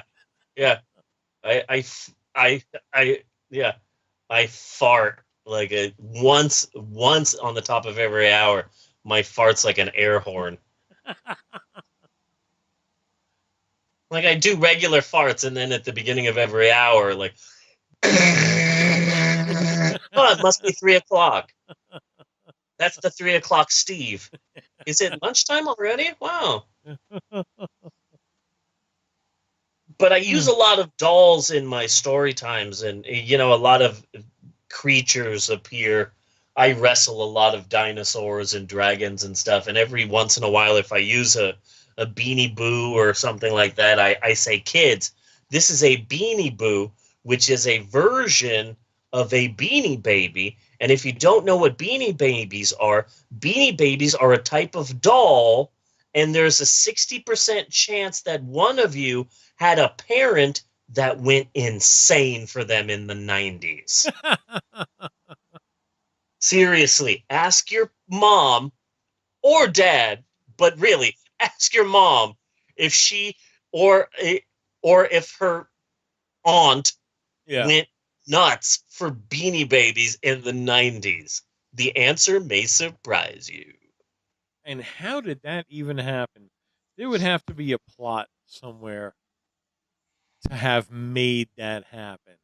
I actually read a book about it. I read a book about the rise and fall of Beanie Babies. It was a business book, and it was about the rise and fall of the guy who created Beanie Babies. Yeah. Yeah, he's like under house arrest now for like some sort of fraud.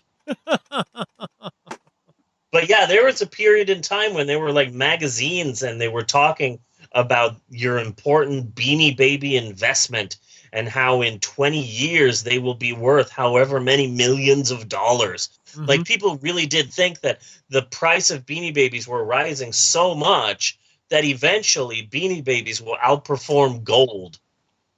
Yeah. And that I like remember hearing that somewhere. Yeah. Yeah, Fort Knox suddenly becomes the fluffiest fort in American history because it's just filled with Beanie Babies now.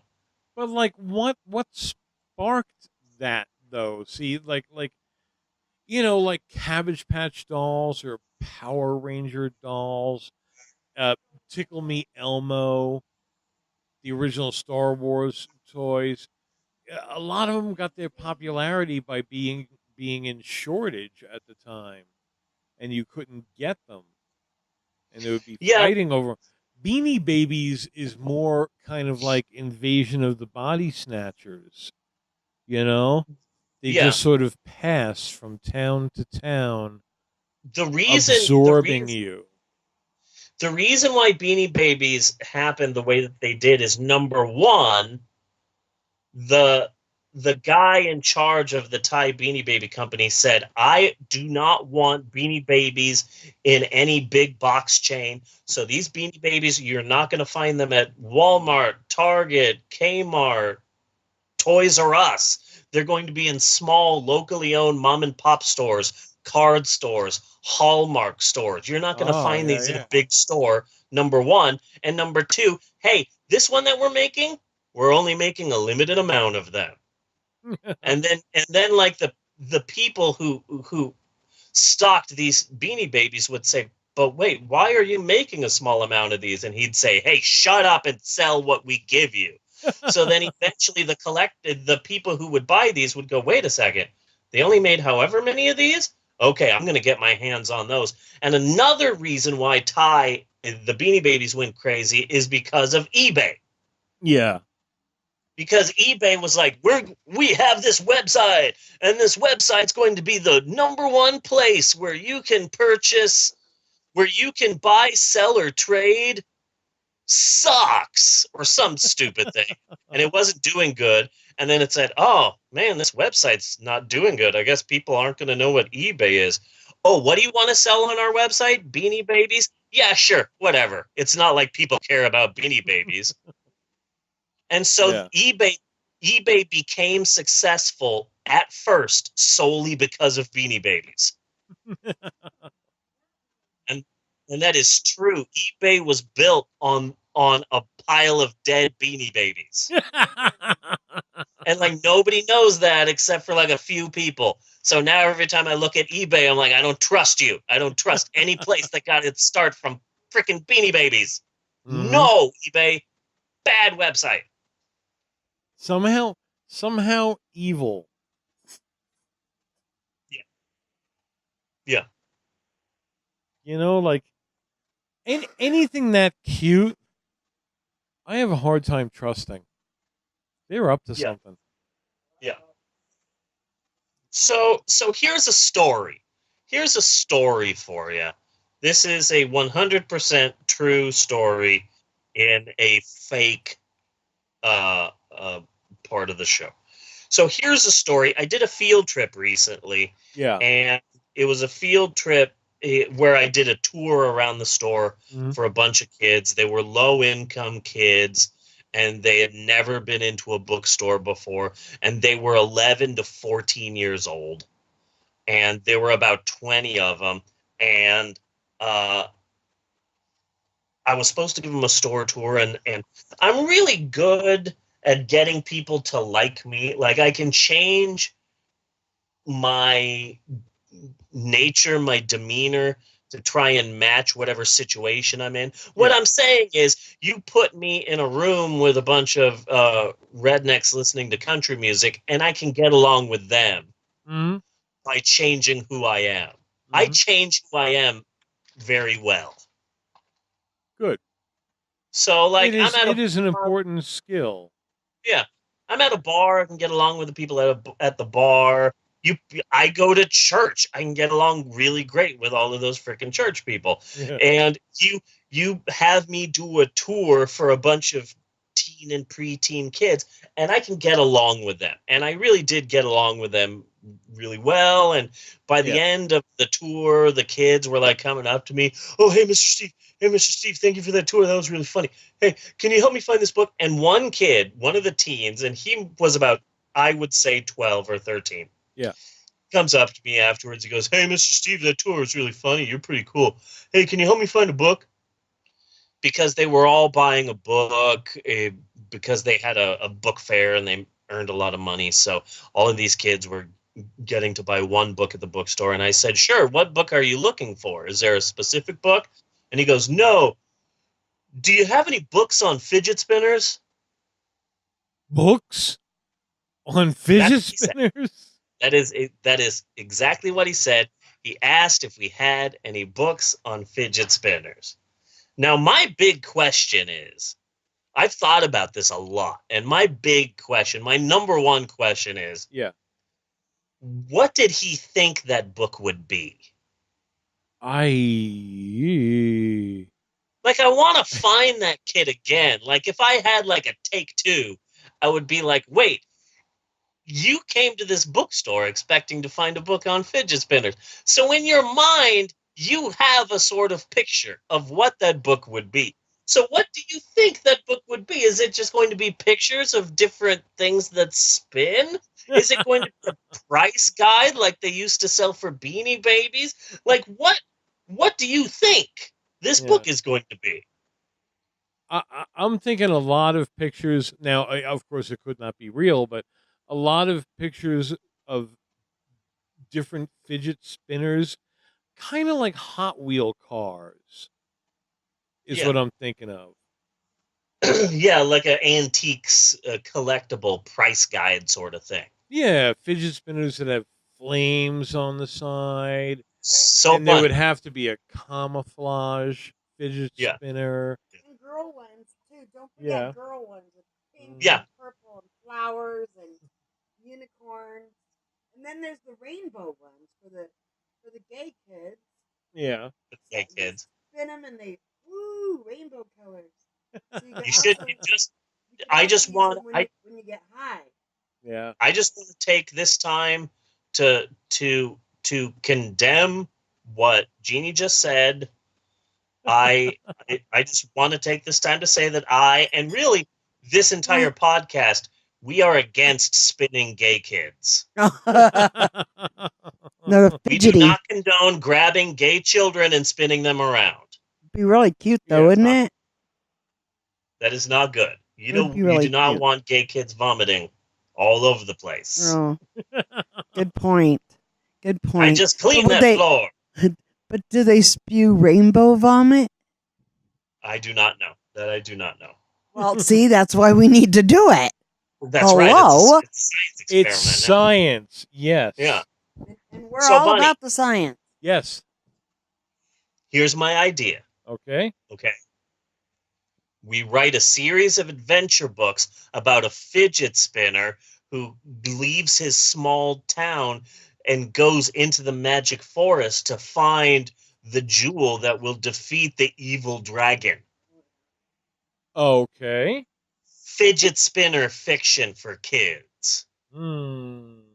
Fidget spinner. If and Pac-Man could have a cartoon. Hey, and maybe it could be one of those build your own adventure kind of books. Yeah. Fidget spinner and the Rise of the Evil Dark Lord, book 1. Oh my God, this is so written by a man. I Into the swear forest, to yeah. God. Yeah, that just wrote itself. Yeah.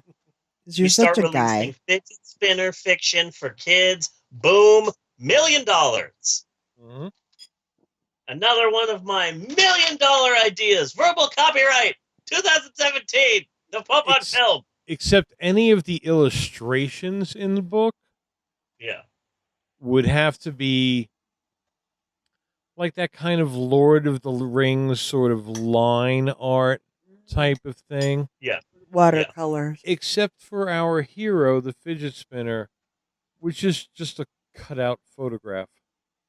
Yeah. So I have a question. How does this fidget spinner move around? He spins. He spins from place to place. Mm-hmm. Yeah. And that is it for Notes from the Bookstore this week. And remember, you too can save 10% on all purchases because we here at your local bookstore are just really big Bono fans. Yes. So you too gets 10% off all their purchases, no matter what store they go to, which is nice because we're vicariously helping Africa. Yes. By giving you two a discount. So we're kind of heroes. Mm-hmm. Mm-hmm. Kind of. Vicariously. Africa just always looks really dusty to me. Yeah, it's probably dusty because they just need to find more bald people. So, sending all the food and the medical supplies and the, all the aid that we send to developing African nations only for warlords to get them. Maybe we should start sending them Swiffers. Yeah, maybe just some Clorox disinfecting wipes. Yeah, if they can, kick it back. If you just kick it back a little, if you just can get a handle on the dust situation, I'm thinking, Africa could probably clean up pretty nice. Yeah. Yeah. I think so too. We're gonna help them out. Bunch of Swiffer dusters. Mm-hmm. Swiffer dusters to Africa. Yes. That's gonna be our new. That's gonna be our new organization for Ethiopia. Yeah. Mm-hmm. Nice. Mm-hmm. And cut. That is the end of that segment, and we're going directly into the next one. And now, boys and girls, and boy girls, and girl boys, and boy girls, and girl boys, and various. Mm-hmm. It's time to get out your trapper keepers and your trapper set freers and your trapper willing to discuss it traders. And your trapper Johns. And your trapper Johns. Because it's homework time once again here on the Pope on Film podcast. Yay!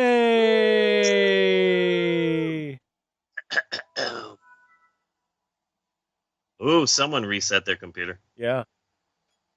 People of the internet, may I have your attention, please? Each and every week, unless we just don't feel like it, this podcast assigns homework in the hopes of bettering its listeners, nay, mankind. Yeah. We hope to better mankind and Dude Love and Cactus Jack everywhere. And this week, we are officially, we've unofficially talked about this before, but now we are officially talking about the long-running and fan-obsessed adult series known as Supernatural. Or if you watch Supernatural and you squint really hard, you Gilmore Girls Nights. Yes. That's what I like to think, that Supernatural is secretly a Gilmore Girls / Scooby-Doo spinoff.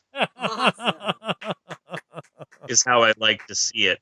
Specifically, I'd like to talk about my new idea for a Gilmore Girls spinoff called Gilmore Girls Nights. Here's the pitch. It's a dark and sexy Gilmore Girls reboot a la Riverdale. Yes.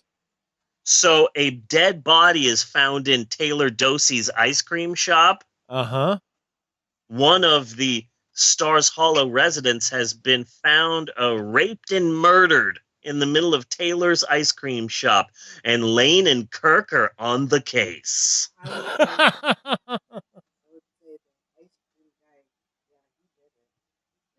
Well, all signs point to Gypsy.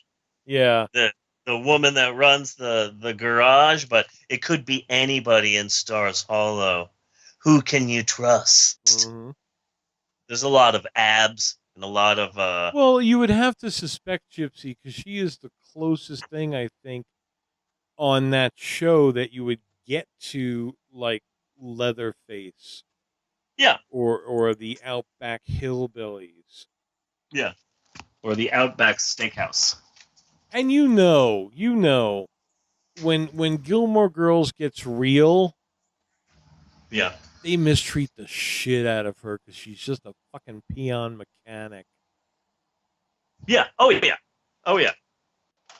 Absolutely. Because everybody in Gilmore Girls is really pretty well affluent. Yeah. Yeah. Absolutely.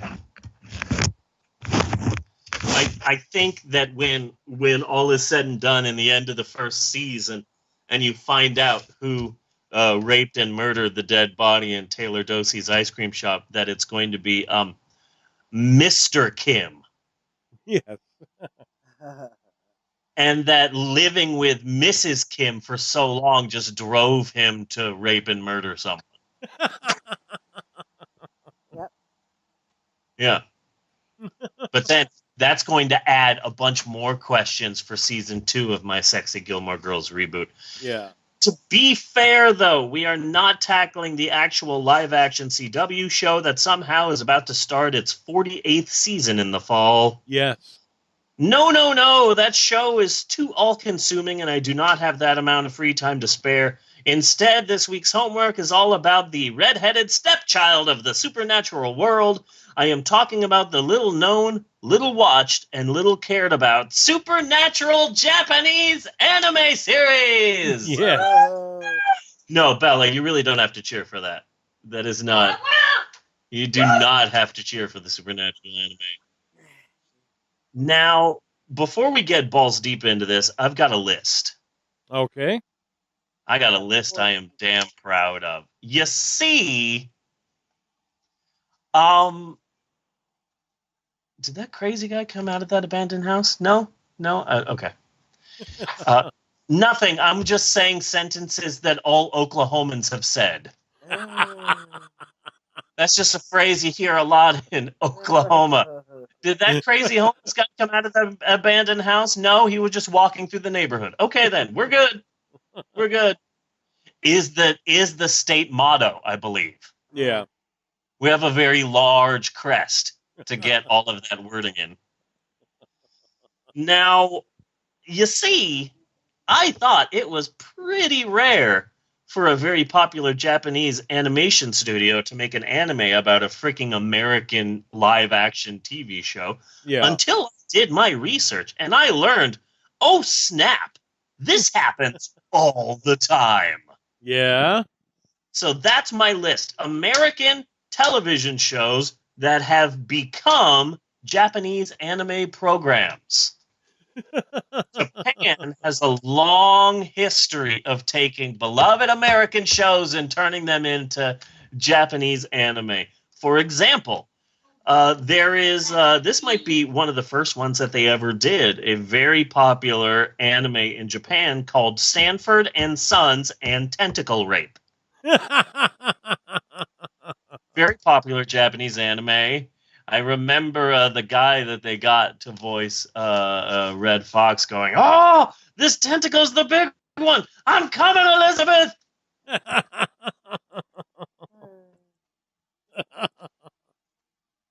So there's also this one, this next one, I can see happening. I can perfectly see it in my mind's eye or whatever. Yeah. Gilligan's Panty Island. Gilligan's Panty Island. Yeah. Yes. 4 horny men and 3 women that all wear panties. So I'm picturing like can't you picture like Gilligan and Skipper and the professor and they're hiding in the bushes watching Marianne and Ginger and they're changing their panties and suddenly you see Gilligan and Skipper and the professor and they turn into little chibi characters and sweat is coming off of them and they're getting all excited and they get a nosebleed because apparently in Japan if you're a man and you get excited just massive nosebleeds everywhere. That's what I've learned about Japanese men. That they get nosebleeds around women. I'm not sure why, but it happens all the time. So 4 horny men and 3 girls who wear panties. That's not including the occasional episode where the castaways run into headhunters who also wear panties. Yes. Headhunter panties. That was a good episode. Yeah, I can perfectly see the show Gilligan's Panty Island. I can perfectly see Gilligan's Island being turned into a horny Japanese anime. Yeah. So here's another one, another popular American show that became a Japanese anime program. You know, Everybody Loves Raymond? Yes. Well, in Japan, see, they're more serious than we are. So in Japan, the show is actually called Everyone Shows a Proper Amount of Respect to Raymond-san. Slightly different. There's less shenanigans and more, "Hello, Raymond-san.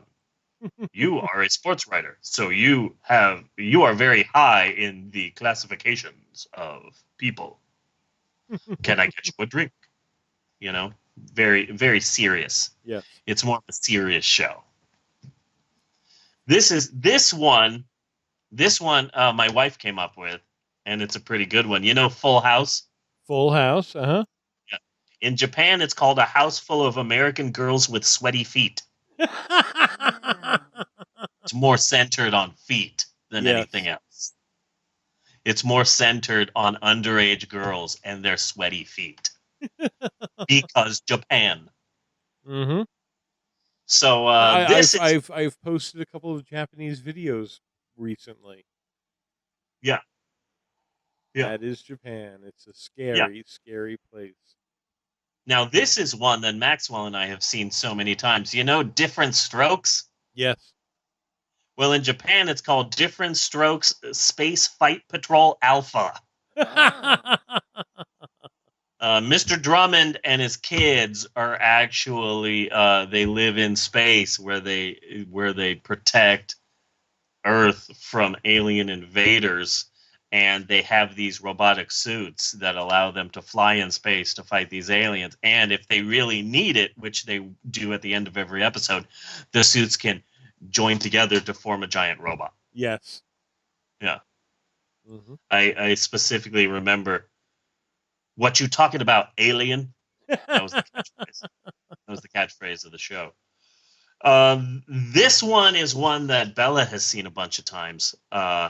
It actually takes 2 popular shows, a popular show in America and a popular anime and manga, and combines them together. This is called Seinfeld Ruto. Seinfeld Ruto. Yes, Jerry Seinfeld plays a cocky young ninja who goes on a journey. Not just a journey fighting, but also a journey where he explores himself. It's about time. Yeah, yeah. Not only does he fight people, but also really learns who he is and grows up. And then this one, of course, is my favorite.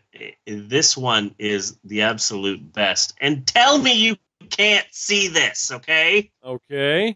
It's really simple. It's called the Brady Bloodbath. The whole family, including Alice, wake up in an abandoned warehouse. And they're each given a weapon, and they're told that they have to kill each other until one is left alive. Do they remember who they are? They remember who they are. They have no idea how they got there, but as you go throughout the series, you learn that one of the Bradys isn't who they seem. In fact, one of them was in on it the whole time. Spoiler alert, it was Alice. Alice is in league with Sam the Butcher. Yeah. To get the Brady fortune that they must have if they have this massive, like, weird 3-story house in LA somewhere. So that one's a good anime. You can see that, right? Can't you see what's the little blonde one with the curls? Cindy? Is that Cindy? Uh-huh. Can't you picture her just going nuts on someone with a chainsaw?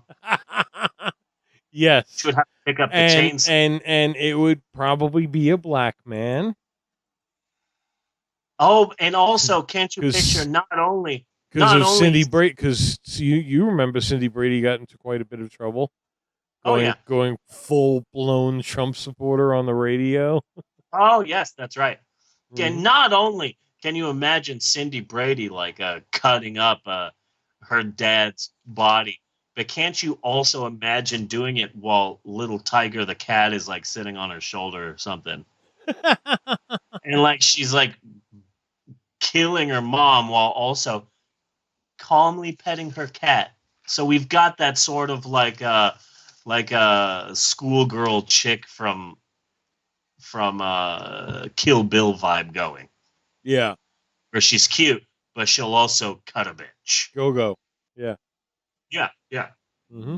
So with all that in mind, it's no surprise then that Japanese anime company Madhouse would create this 22-episode anime series officially titled Supernatural the Animation in 2010.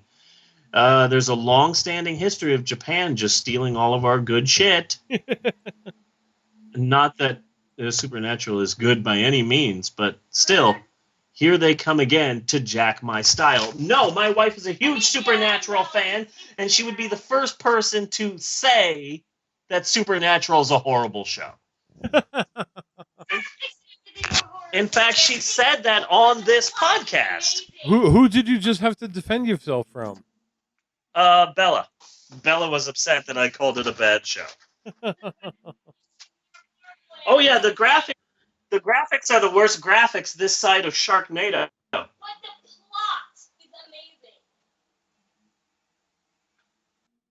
the plot is amazing. The plot is amazing. Two brothers go looking for their dad, and then they find the dad, and then the dad dies, and then they go looking for their mom, and then they find the mom, and then the mom dies, and then one of the brothers dies, and then comes back to life, and then the other brother dies, and then comes back to life, and then they resurrect the devil, and then they fight angels, and then they have homoerotic fantasies. The end.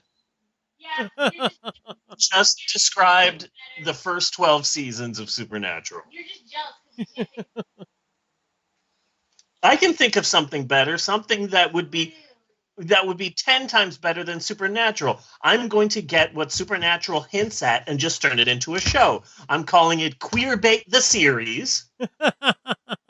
And we're going to get handsome young men and have them not wear shirts and want to kiss each other for 60 minutes. We're getting it on the CW right after Riverdale, and it's going to be just as beloved as Supernatural is. Now, Bunny, point of order. I just want to say this now before we get into a discussion on Supernatural or the Supernatural anime. I will be mixing up Sam and Dean's name in this discussion. Sure. And the reason for that is because I am a big freaking Gilmore Girls fan. Yes. So much more so than Supernatural, despite the fact that Supernatural is on like all the time here now. Well, so let's just call Dean Dean. Why did And regardless of whatever his supernatural name is. But that's where it gets confusing because Dean from Gilmore Girls plays Sam, the brother of Dean in Supernatural. So it gets all confusing. But when I don't live and die by their fucking rules, man. Yeah, so when I see Jared Paddle-McCackey or whatever his name is, what's his name? There you go, Jared Paddle-McGuckin. I think Dean, the 6'10" dumb as a rock freaking moose, whose most successful job he has is stocking green beans at Taylor Dosey's supermarket. Like even when he's married and they are hoping to have a child, he's still stocking Zima at Taylor Dosey's supermarket. No wonder he was dating Rory. He probably wanted to get his hands on the Gilmore fortune. Yes. Did we figure out how Edward Herman died? He may have been killed by Dean. This may have all been part of his freaking plan. Yeah. In my mind, Supernatural is exactly a spin-off of Gilmore Girls, because when Rory breaks Dean's heart by going out with Mr. I hope they serve beer in hell, that dumbass freaking horrible, dumb, stupid Logan Huntsberger, who I will never forgive. Yeah. And the freaking Life and Death Brigade, god damn it, I hate them so much. He's like, oh, she broke my heart. How could Rory do this? I'm going to get in a Chevy Impala and fight monsters for the rest of my life. So Supernatural is just a dark, gritty Gilmore Girls spinoff. It fits. But just an FYI, I'm going to mess up the names. So moving on. Mm-hmm.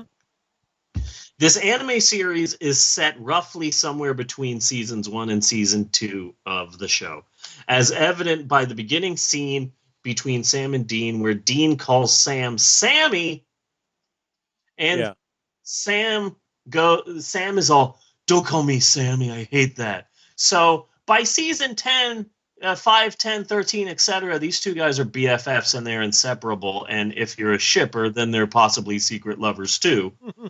But in this anime, there's still a lot of tension between these two, and they still don't fully like each other that much. They haven't been around each other for a while.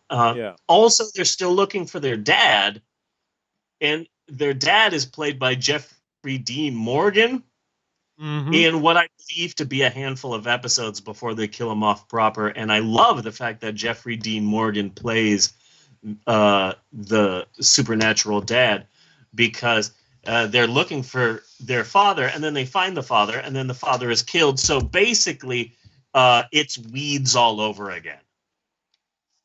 Weeds I'm totally unfamiliar with. So. Oh, that was a great show, and it's about pot, and it's funny. And what's his name? What's his name? He used to host. He used to be one of the Weekend Update guys. He's in it too. Dennis Miller? Seth Meyers. Not Dennis Miller, but closer to that. Like who was right after Dennis Miller? Not Norm Macdonald. Before that, between those two. His name is on the tip of my tongue. Oh, god damn it. I don't want to have to IMDb him. He's in Weeds, and he's freaking hilarious. Okay. Oh, god damn it. What's his name? God damn it. Let me just pull it up. When I say the name, you're going to be like, Kevin Nealon! Damn Kevin it, Kevin Nealon! Okay. Can't believe I forgot that. Yeah, Kevin Nealon's in Weeds. He's freaking hilarious.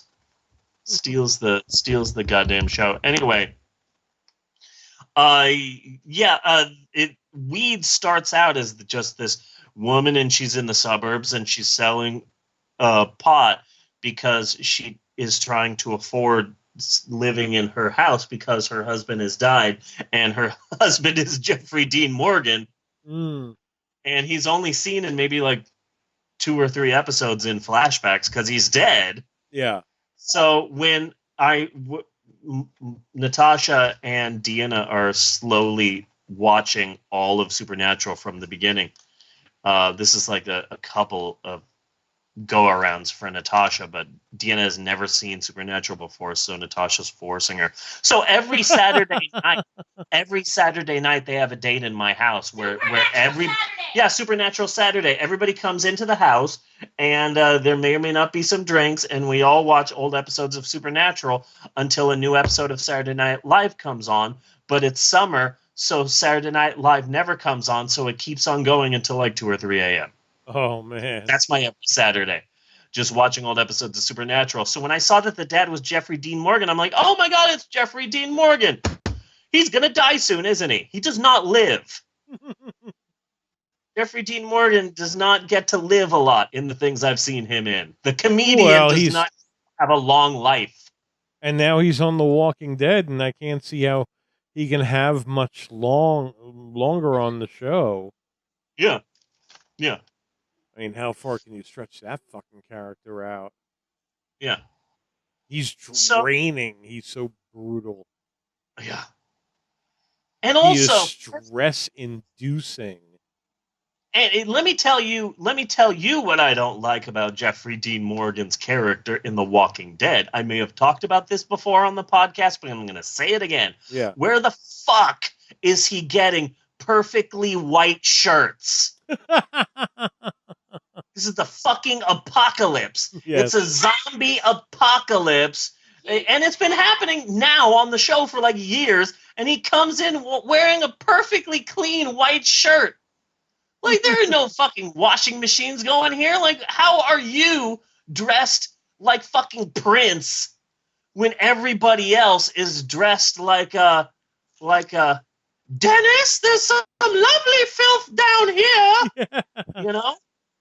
Everybody else just looks like shit, and you walk in like you're in a fucking Snoop Dogg video. I call bullshit on that.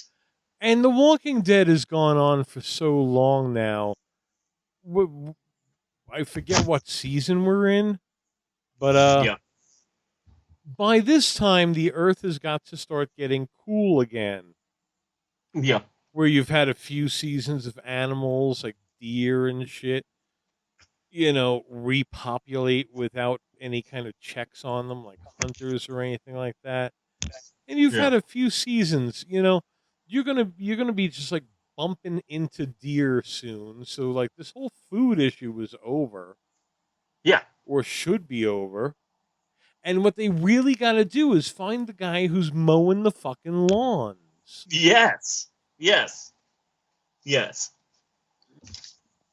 I don't know why they're not playing that subplot. The Walking Dead has been on for so long that my opinion, which I've had since forever, which is that The Walking Dead sucks, is now finally starting to become cool. It's like, oh, wait a second. Now a bunch of people think The Walking Dead sucks? Oh, shit. I've felt like that the whole time. Right here. Number one, me. It seems... I'm patient zero. It seems to me like, although I haven't been hearing much about it lately, and I don't think we're out of the season yet, but it seems like people hate it during the breaks. Whenever The Walking Dead is not on, yeah, that's when people hate it. I just hate any show that is a horror show about zombies. Yeah. And they have to apologize because they had a scene that was too bloody. Yeah. Like, where the fuck do you get off? Mm-hmm. Yeah, the entire cast of The Walking Dead is rolling in their graves right now. Yeah. Because, oh my God, you filmed a scene in a horror show that was too horrific. Yeah. We're really sorry, but we do realize that last episode of Sesame Street was just too educational. We apologize to all of the fans of the letter J. Mm-hmm. Yeah. Like, you're a freaking dumbass. He didn't have a metal detector. He had a weed trimmer. He was mowing the lawn. Yeah, we're still talking about the crazy guy outside. Oh. So this is set between No, season wait, 1 no, and wait. season. There's Yes? really a crazy guy outside? No, he's just a crazy looking guy who apparently is mowing the lawn of the abandoned house across the street. Okay, I think there here's we the important question. Is he carrying an assault rifle? He's black, so no. I wouldn't worry I was about going it. to say, if he is, Yeah. then he's probably a cast member of The Walking Dead. He's the guy who mows the lawns. That's a good point. That's a good Ah. point. Yeah. Yeah. That's a damn fine point. But oh my God, the more I hear about The Walking Dead and the more I watch The Walking Dead, the more I'm able to say, God damn it, Z Nation is looking better and better. Really? Yeah. Z Nation is The Walking Dead, but fun. It's just I was finding it like borderline fun, you know? You have to watch it for a while. When you get like into the end of season 1 and season 2 and 3 and stuff, it gets funner. Like watching it in the beginning, I had a hard ass time, but once you got like into season 2, I'm like, okay, I'm pretty much into this, and yeah, it's starting to get fun. We were watching it, and it was And like zombie strippers and stuff. It was pretty good, but it was having a really hard time finding itself. Yeah, in the beginning, it's very serious, and this is our Walking Dead. And then after a while, they go, you know what? Fuck The Walking Dead. We're just doing our own thing. Yeah. Yeah. After a while, it just becomes fun as hell. And the effects are so Asylum. Yeah. Oh, yeah. Oh, yeah. Oh, yeah. So the great thing about this being set in early Supernatural is they haven't gotten to heaven yet.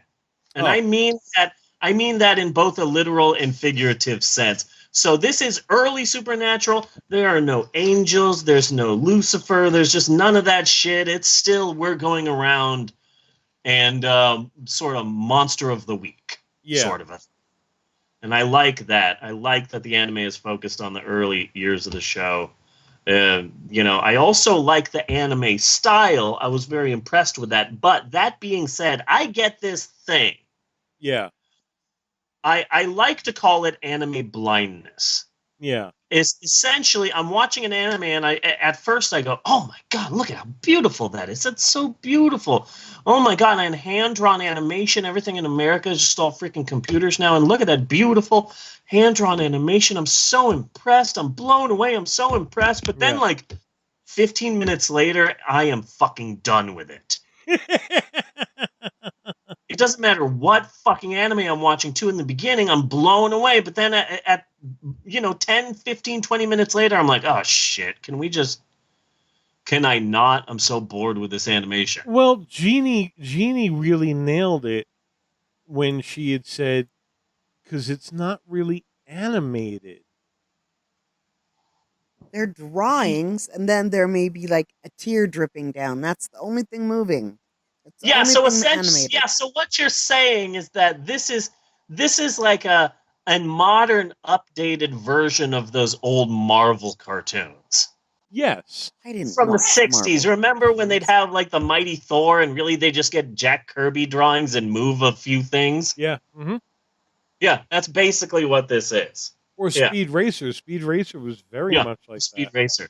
Yeah. Yeah. So, Supernatural is a difficult topic because it's been on the air for something like 37 seasons now. I'm 37? Yes. So what I set up... Not no more. Yeah. So what I set up for this homework session is I asked us to go into this asking ourselves one simple question. Yes. would you watch this anime? No. We're just going to watch the first episode and then ask ourselves, would you watch this? Is this entertaining enough that you would watch this anime? Bunny, would you watch this anime? No. Yeah, I don't think I would either. No. No. No. First off, I could see why Supernatural No. fans Hate don't it. particularly like it. Okay, Yeah. because Why do you think that is? Because first off, Supernatural is basically whacking material. Okay? Yeah. However, you may need to have to accomplish that. Yeah, jilling material. That's between you and your lord. But yeah, the characters didn't even look like the characters. And that is like the key. I work with about 3 big Supernatural fans, but like almost all big Supernatural fans, they were quick to state that they weren't fans, just like Natasha is.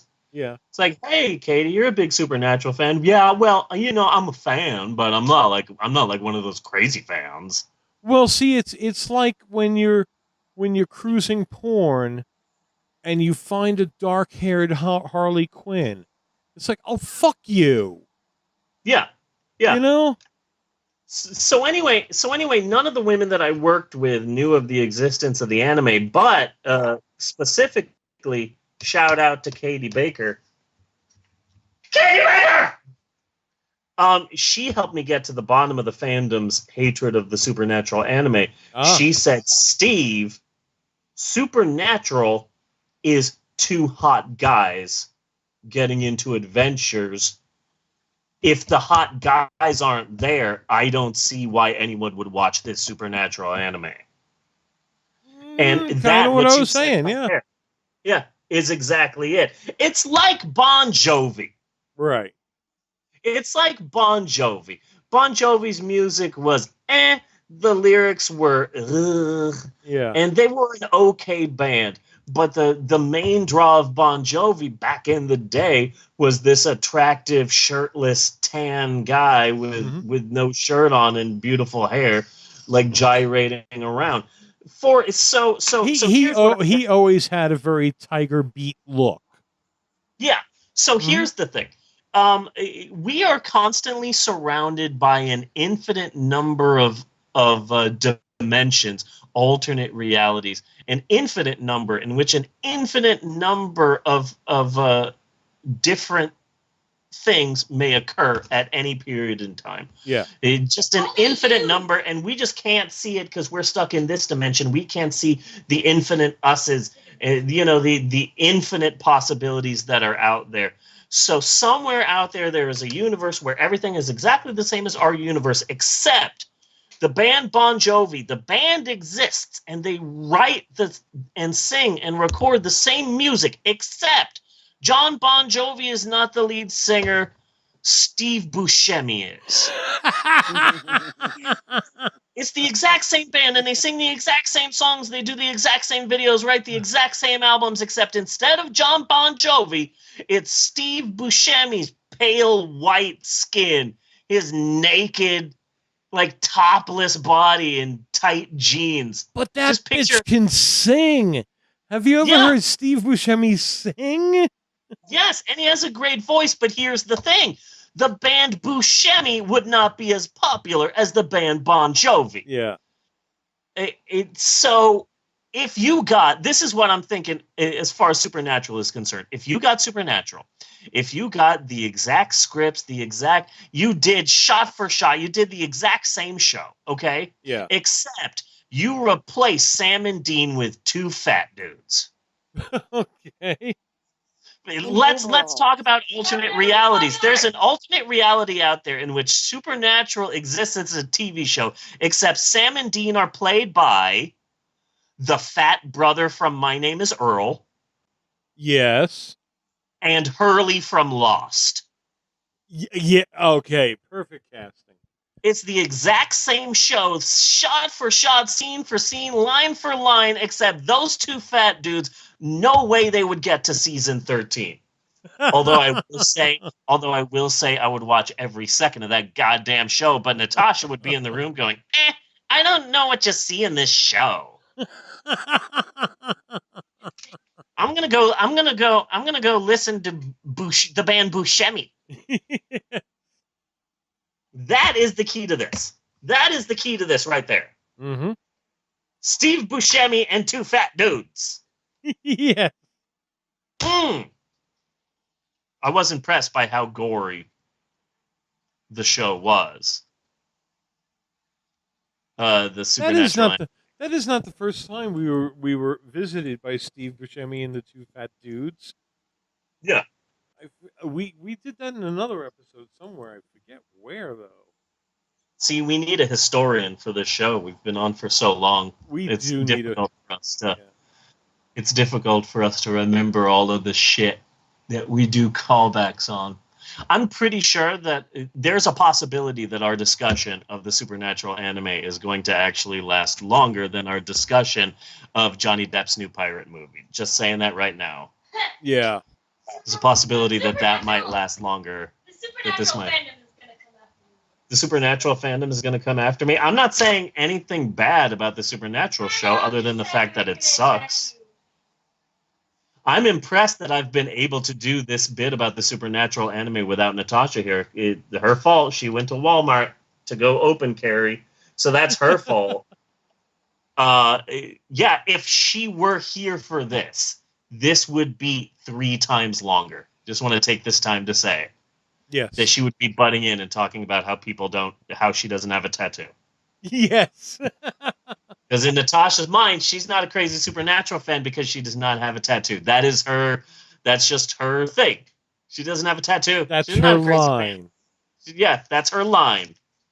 To be fair, though, I have seen a lot of people with supernatural tattoos, very learned people, professors, and historians, and okay, fine, cam girls. I've seen a lot of cam girls with supernatural tattoos. There, are you happy? Yes, I have seen a lot of cam girls with that supernatural pentagram thing, like on their shoulder or back or whatever. Oh yeah. So supernatural is very popular with chatterbait.com women from America. A lot of them are from like they put their location as like Fantasyland. Okay, I guess you don't want to say Bulgaria. And who would? Although we're very big in Bulgaria. Yeah. Location, Sexville, USA, because that's easier to say than a small room in a abandoned house in Russia. Yeah. But anyway, cam girls, big fans of Supernatural. I'm happy to say that. Well, it's all part of the research for the episode, you know. Yeah. You had to do it. All part of the research. All part of the show. Got to do it. Mm-hmm. Anyway, that is it for homework this week. Well, wait a second. We should also mention that it had a shitty plot. Yes, it did. You know, I know it's only 22 minutes, but and it was all so brooding when you pretty much got it. Okay, it's kind of a thing, sort of a thing. You got doppelgangers and everybody's a double. You know, there's nothing happening. Yeah. You know? Yeah. Scooby-Doo has had harder mysteries to solve. Yes, they have. I cannot wait for the Supernatural Scooby-Doo crossover episode that's happening in season 13. I do not care that much about Supernatural, but that sounds so fucking stupid that I will be watching every goddamn frame of that. Yeah. I hate Scooby-Doo. And Supernatural is okay, but oh my god, this is going to be so bad that I'm just going to be there like a big bowl of popcorn. You hate Scooby-Doo? I do not like Scooby-Doo. I've never liked Scooby-Doo. I liked Scooby-Doo in the 60s because when I was growing up, they still showed the old Scooby-Doo. the old classic Scooby-Doo and the Yeah. spooky backgrounds and the 60s music, and occasionally some musical artist that I've never heard of shows up to sing some song, and Davy Jones, and they're at the pizza parlor dancing. Like, I love classic Scooby-Doo. But then growing up, like, oh, wait, here's the new Scooby-Doo. Here's the Scooby-Doo Mysteries. This week's guest, Ben Vereen. And then there's like Scooby-Doo and Vincent Price, and they're fighting demons. And that turned me into a Satanist. Thankfully, I found Jesus. Yes. Then there's like Scooby-Doo and Scrappy-Doo, who I never fucking liked. And like they Nobody liked that little bastard. Yeah, they kept going to the Scooby-Doo well so much that I'm like, okay. So there's been like 12 Scooby-Doos, and I liked one of them and hated all the others. That means I hate Scooby-Doo. Yeah. So I only liked one. I would agree. I liked the original Scooby-Doo, and I liked that movie they did with Batman. Other than that, it all fucking sucked. So I've always hated Scooby-Doo, but there is a sort of like so bad it's good thing with Scooby-Doo, which is why I was so excited to hear that, speaking of so bad it's good, that Scooby-Doo was teaming up with WWE to do an animated movie. Yes. Scooby-Doo's WrestleMania Mystery starring John Cena. And I'm like, okay, this is going to be horrible. I'm going to buy this. And I did, and I owned it, and we've seen it. Maxwell and I have seen it maybe like 50 times. Yeah. It's so bad. It is so absolutely horrible. Scooby-Doo wins the WWE title at the end of it. And it's so unbelievable. Let me tell you why it's unbelievable. There's a mystery and a murder, and they use a video game to control people's minds, and there's this ancient beast and a mystery, and all of that's believable. Let me tell you what's not believable. At the end, during WrestleMania, they show various people throughout America watching the pay-per-view at home, and one of the groups of people that they show watching the pay-per-view is 3 business women. That's the most unbelievable part of Scooby-Doo's WrestleMania mystery. 3 single business women are not purchasing the WrestleMania pay-per-view. Like, I can believe in the talking dog in the van solving mysteries. Yeah. But 3 smart business women watching WrestleMania, I call bullshit on that. Yeah. That's the unbelievable part. Now you've gone too far. Mm-hmm. My suspension of disbelief can only go on so long. That is true.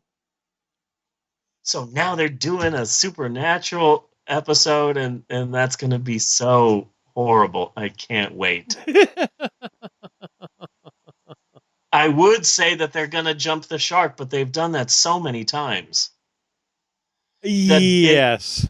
Supernatural has been on for so long that basically Supernatural is when you get the car and it has a cassette player. Mm-hmm. And you go, oh, I'd love to change that, but it just came with the car, and I guess I'll just leave it in. That's Supernatural. Yeah.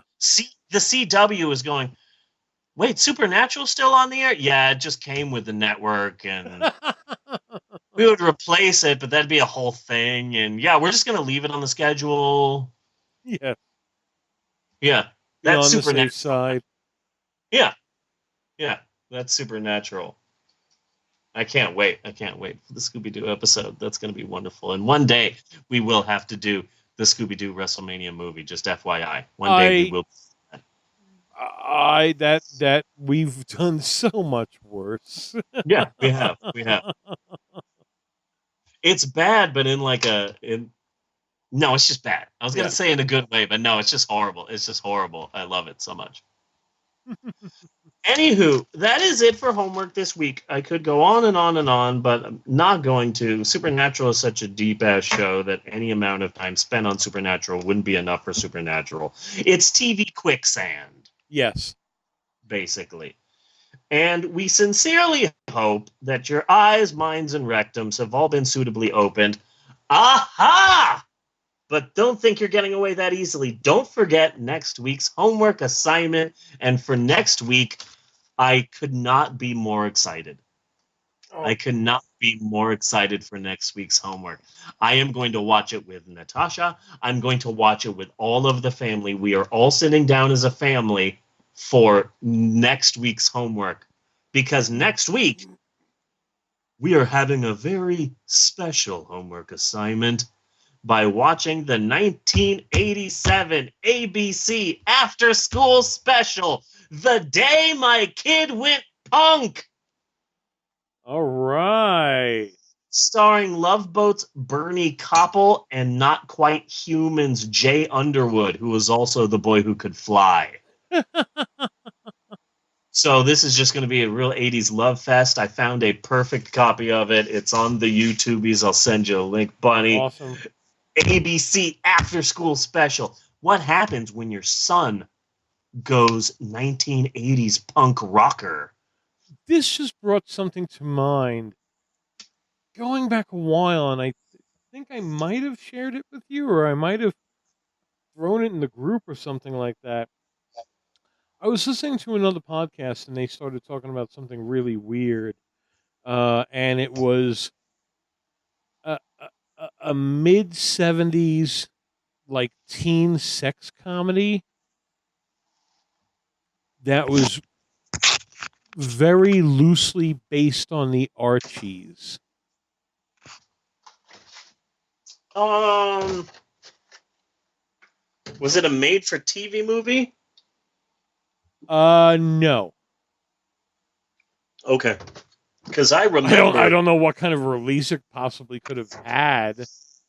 Okay, because I remember a made-for-TV movie of the Archies, but they're all in like their 30s and...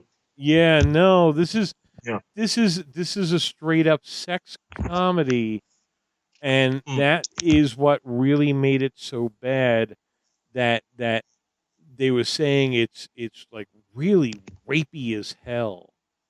Really? You know? So I don't know.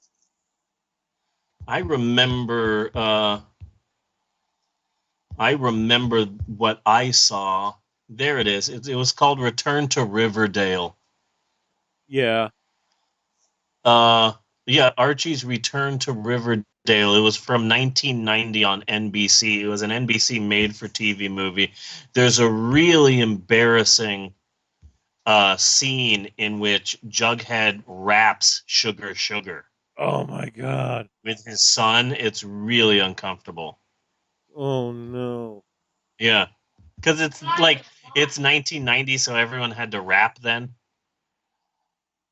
I might have seen that on a YouTube video, because sometimes I watch video about comics.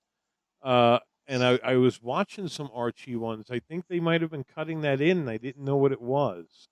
Huh. Yeah. Was he like a real Eminem style? No.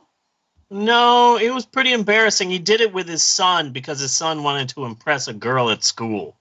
They showed a clip of a guy, and it looked really rough. It just, it looked like somebody just somebody just did this in a park somewhere. But it was a guy with his kid, and they were rapping Sugar Sugar. Yeah, then that was definitely it. Yeah, that was definitely it, because they do it in a park, if I remember the scene correctly. It was burned into my brain, but it was primarily burned into my brain because what's the name of the blonde? Betty or Veronica? Betty. Betty was played by Lauren Holly. Yeah. And I loved Lauren Holly back in the day. Oh, okay. Yeah, and she tries to seduce Archie, so she gets undressed in nothing but a bra and panties, and it was a very important scene to me growing up. I was very proud. I could imagine. Yeah. So anyway, next week, The Day My Kid Went Punk. ABC After School Special. I think that has to. Yeah. I think that should be the full official title of it. Yes. the 1987 ABC After School Special, The Day My Kid Went Punk, starring Jay Underwood, who back in the day was in everything. I'm sure I'll know him the second I see him. You absolutely will. You absolutely will. Because he was in everything. He was in those Not Quite Human movies where he was like a kid robot that was created, and he would get into adventures with his dad and stuff. Yeah. They seem to play nonstop on the Disney Channel in the 80s. Oh, okay. Yeah. I'm sending you the link to it right now, just FYI. Hi, Amber. There you go. I just sent it to you. So that's next week. So can't wait for that. So be sure to join us next week for another homework assignment with the Pope on Film podcast. Yes. Cut and print. Hey. Cut and print. Hey, Bunny, before we get to the movie, maybe we should take a break. Should we? I'm not sure. I'm going to ask you, though, because you're my muse. We should take a break.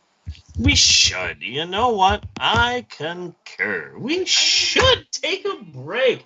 We will be right back with more of the Pope on Film after these commercial messages. Do do do do. I said it like Maxwell. Do do do do do. Do do do do do. Skeet deep dot boop bit lia do. Diddy dot do wow.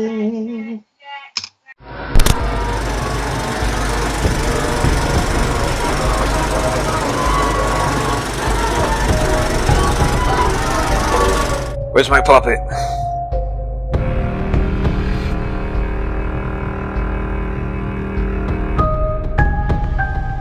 It's like a fucking Teamster. Every time you turn around, he's off on a coffee break. We got a building to put up here.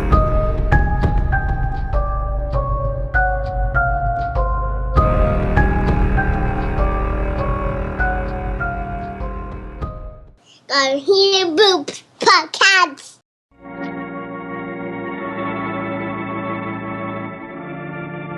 Good luck, Mary. Stop by and see us the next time you're in. Thank you, but I'm never coming back. I don't know about that girl. How do you mean? Day before yesterday, she was the only one of 3 girls to survive an accident. You'd think she'd feel a little something. Maybe in her place, I'd do the same thing. Just pick up life again. But I still say she's behaving strange. I have no desire for the close company of other people. My dear, you cannot live in isolation from the human race. Who's the man in the hall? Maybe you heard the boards pop or something. I didn't hear you, Mrs. Thomas. I saw him. There's nobody there. He's been following me, that's all there is to it. That old pavilion out by the lake. Somehow you associate it with all this, don't you? There was someone else there. That strange man was there. Hysteria won't solve anything. Now control yourself.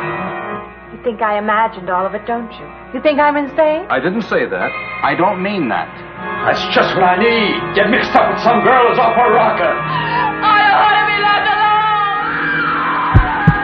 alone. Well, if she's got a problem, it'll go right along with her.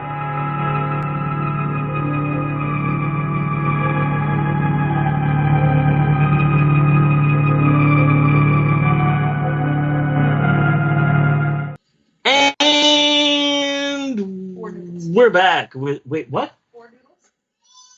Oh, thank you. And we're back with more of the Pope on Film. Bunny, I said something funny during the break. Do not use it yet. Okay. Okay, because I said something funny during the break to Bella, but I don't want you to use it in the podcast because I want to build it into a bit, an episode or 2 down the road. Okay. So don't use it yet. I was talking about the freaking whipped cream. Oh, okay. Yes. Okay. Jesus. Spoiler alert, Bella. Spoiler alert. Jesus. Jesus H. So, before we get into this week's movie, Bunny, I was thinking about this just now. Have you seen did you at all see the show The Leftovers? That does not sound familiar to me at all. Okay. I believe it's on Showtime, I think. I'm not exactly sure. But it's a show based on a book, and it was done by the guy who did Lost, Damon Lindelof, or whatever his name is, the guy who did Lost. Yeah.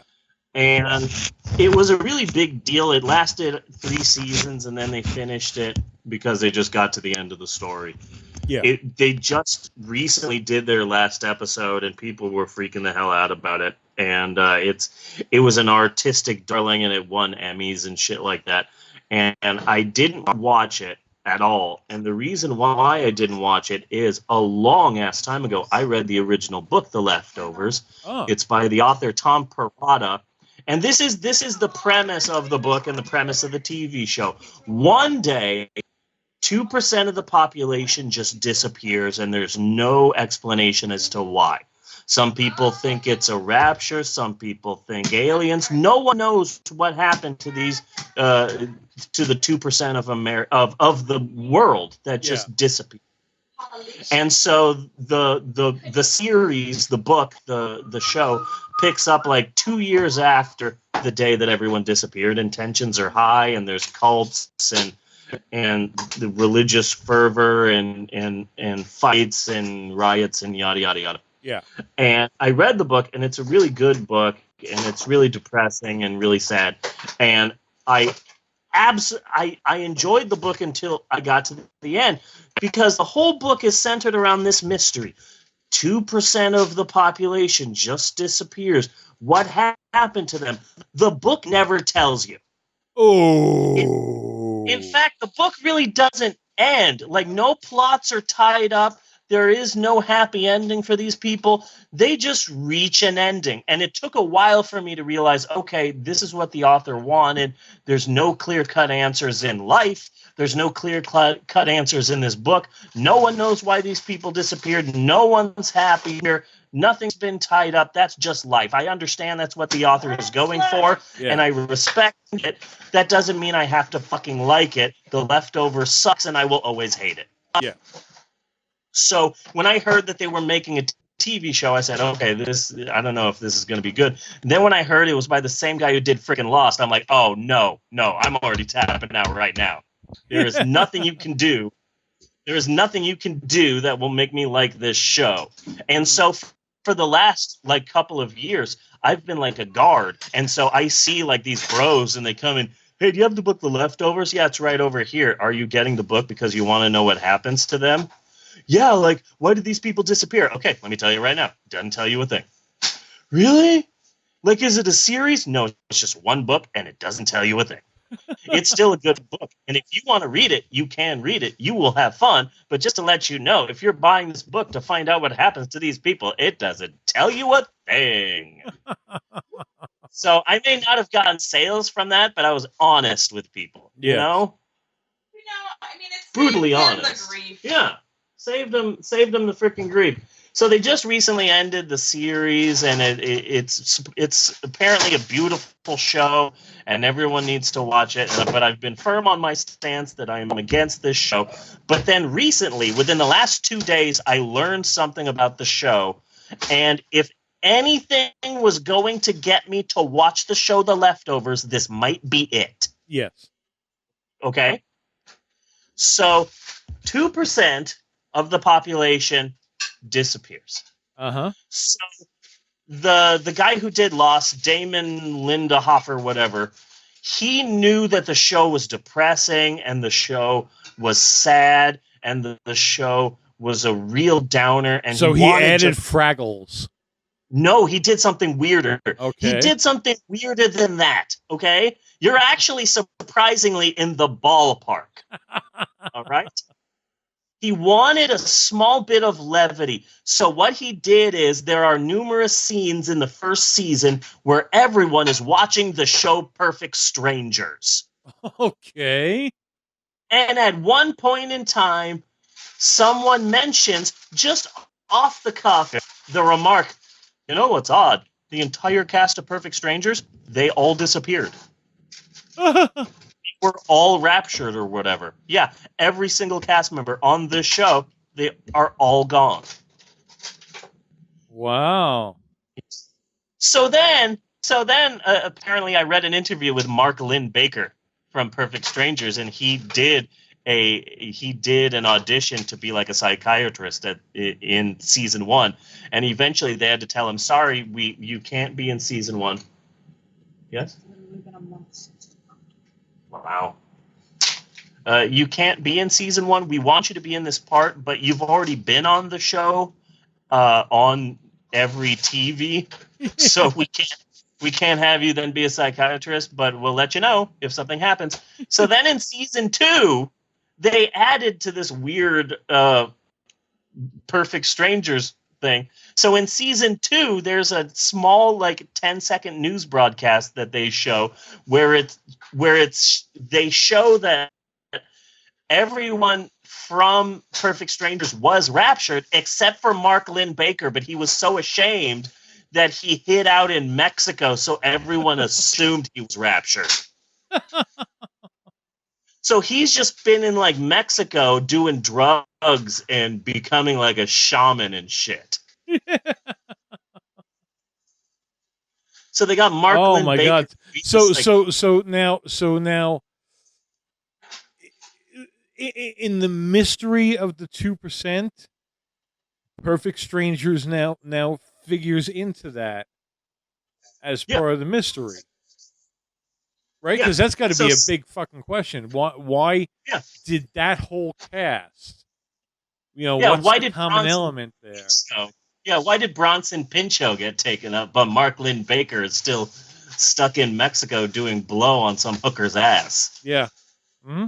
So then in season 3, they brought him back for a major role where he plays himself and he has this important news to deliver to one of the major characters on the show. Okay. I'm not exactly sure why The Leftovers is so obsessed with the sitcom Perfect Strangers, but god damn it, if you were to find one way to get me to want to watch this show that I promised myself I would never watch, it's by having a bizarre connection to fucking Perfect Strangers. That's odd. Yes. Real odd. Just wanted to say that. When did the show come out? It literally about 3 weeks ago, it had its last episode and it ran for 3 seasons. Okay. So, I don't know, 3.5 years ago, I guess. I believe it was on Showtime, maybe Cinemax. I don't think it was HBO, but it's one of those type of networks. Yeah. Yeah. It's basically, we're a pay TV network and we want to have a Game of Thrones too. So they got a book, they got a famous TV guy, and they said, make magic for us. And instead they made this 3-season small art TV show. Yeah. That is supposed to be beautiful, but I refuse to watch it because I know it's not going to give me a happy ending. I know it's not going to tie any loose ends. I know that I'm just going to be left hanging, just like fucking Lost. Yes. Mm-hmm. That's what I thought. As soon as you told me the book did not have an ending, and you said they got the guy from Lost, I was like, well, there you go. Yeah, exactly.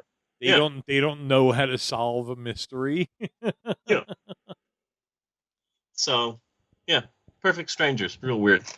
Well then, Mecha Bunzilla, this week on the podcast, we are once again taking a first-run movie, a new movie in theaters, and taking it apart, which is something that we do from time to time here on the show. Yeah. Going all the way back to our Guardians of the Galaxy episode, which we covered and fawned over way before anyone else, I would like to think. I would be wrong, but I would still like to think that. Yeah. We've done other big-name movies while they were still new in theaters, like La La Land, Lego Batman movie, Doctor Strange, Jurassic World, Casablanca. Yes. We were the first podcast to ever cover Casablanca. We recorded that episode way back in 1942. I was negative 35 years old back then. I was so young. Yes. I was Indeed. such a young spring chicken. I still had my I was still a sperm back then. So really excited about that. So we thought, what the hey? Let's do another brand new movie in theaters and just have fun, take it apart, have fun. That's always a blast. Let's do it. It's so popular. It's going to be a win-win. It doesn't even matter what movie we pick. Oh, Mama Papa, no, it does in fact matter what movie we do. Because instead of doing a fun, smart, cool, massively entertaining movie, we're doing yet another freaking Pirates movie. And I'm not talking about the very cool and entertaining $8 million porn movie with Jesse James and Tegan Presley. No! Not that Pirates. This week, we're unexcitedly discussing the 2017 Johnny Depp mortgage payer, Pirates of the Caribbean. Dead Men Tell No Tales. They wanted to name the movie after a line in the Pirates of the Caribbean ride. So it was either going to be Pirates of the Caribbean Dead Men Tell No Tales or Pirates of the Caribbean. That's the line that the dog says who has the key in his mouth. Yes. That pirates in jail are trying to reach. They were also going to name it Pirates of the Caribbean. Twang, twang, twang, twang, twang, twang. That's the banjo that the mysterious guy in the bayou plays before you go into the pirate cave. Look! It's an entertaining film, sure. Johnny Depp is Jack Sparrow. It's a fun character. Yeah. Real fun time, sure.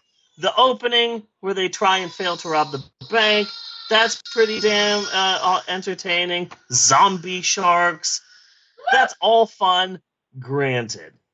But I don't know, it's the fifth freaking one, and I'm just burned out. I've got pirate sickness. It's time for them to go into space. Yes. Or, here's another idea.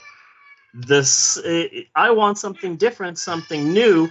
So I've got a small list here of some ideas that we can do, because Johnny Depp did Alice in Wonderland. Alice in Wonderland is a ride at Disneyland. Yes. So and now Johnny Depp has done a Pirates of the Caribbean movie, which is another ride at Disneyland. So let's just get Johnny Depp and put him in some more Disneyland rides.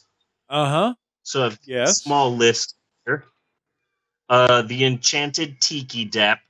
Essentially, we get Hawkeye out of the Enchanted Tiki Room. We just put in Johnny Depp. It probably wouldn't be that hard.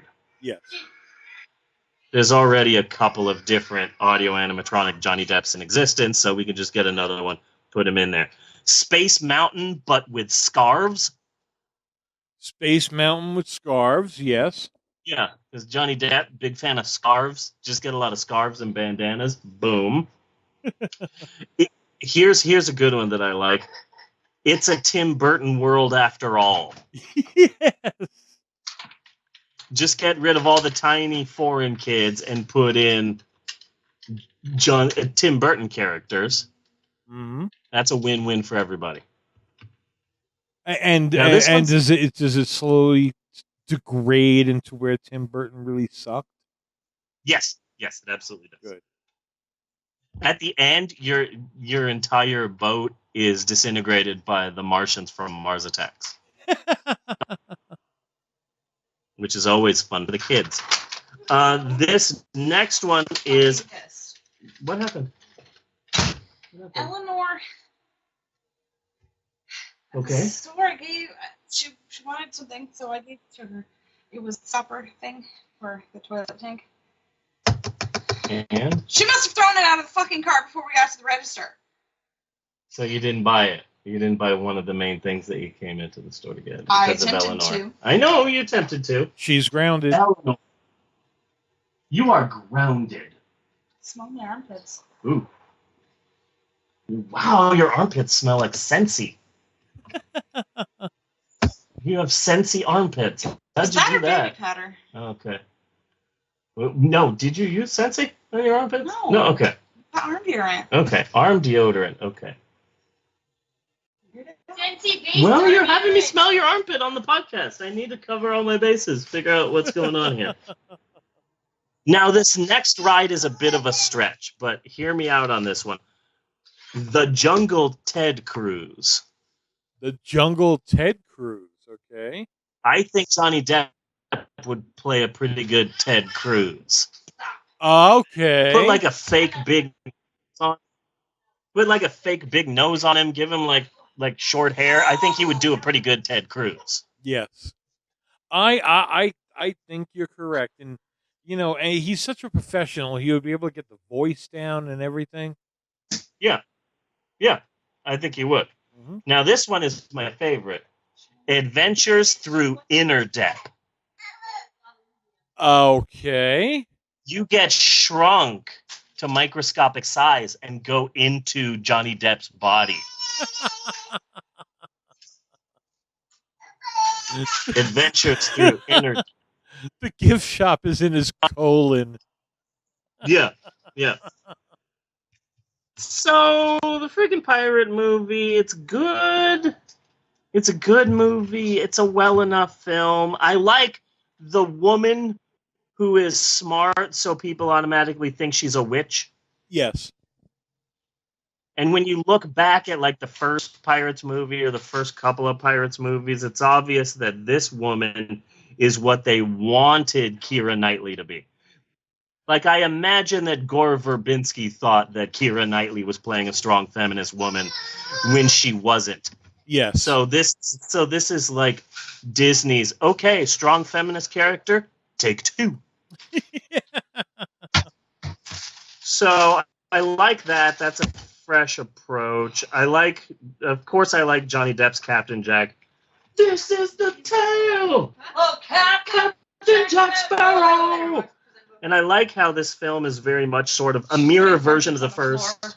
What? She's putting corn chips on the floor. She does not like corn chips. She likes licking them and getting all the salt off and then getting rid of them. Maxwell is going to present us with his new look. Oh, Maxwell's presenting us with his new look. Okay. Maxwell had a makeover. I'm happy. Okay. Emerald is. Oh my God! Maxwell has eyeshadow and makeup. And what are you doing with your? He wants to make sure you see his lipstick. Yes, your lipstick looks very, very nice. No, what are you doing with the hands? That's what I'm confused about. Oh, you have nail polish on. Okay. My God, you look beautiful, Maxwell. And there's nothing wrong with that. It's Pride Month. Doesn't have to be Pride Month for him to look beautiful. Yes, you look very beautiful. What did you say? Look at my hand. Keep your head right here. Look at my there you go.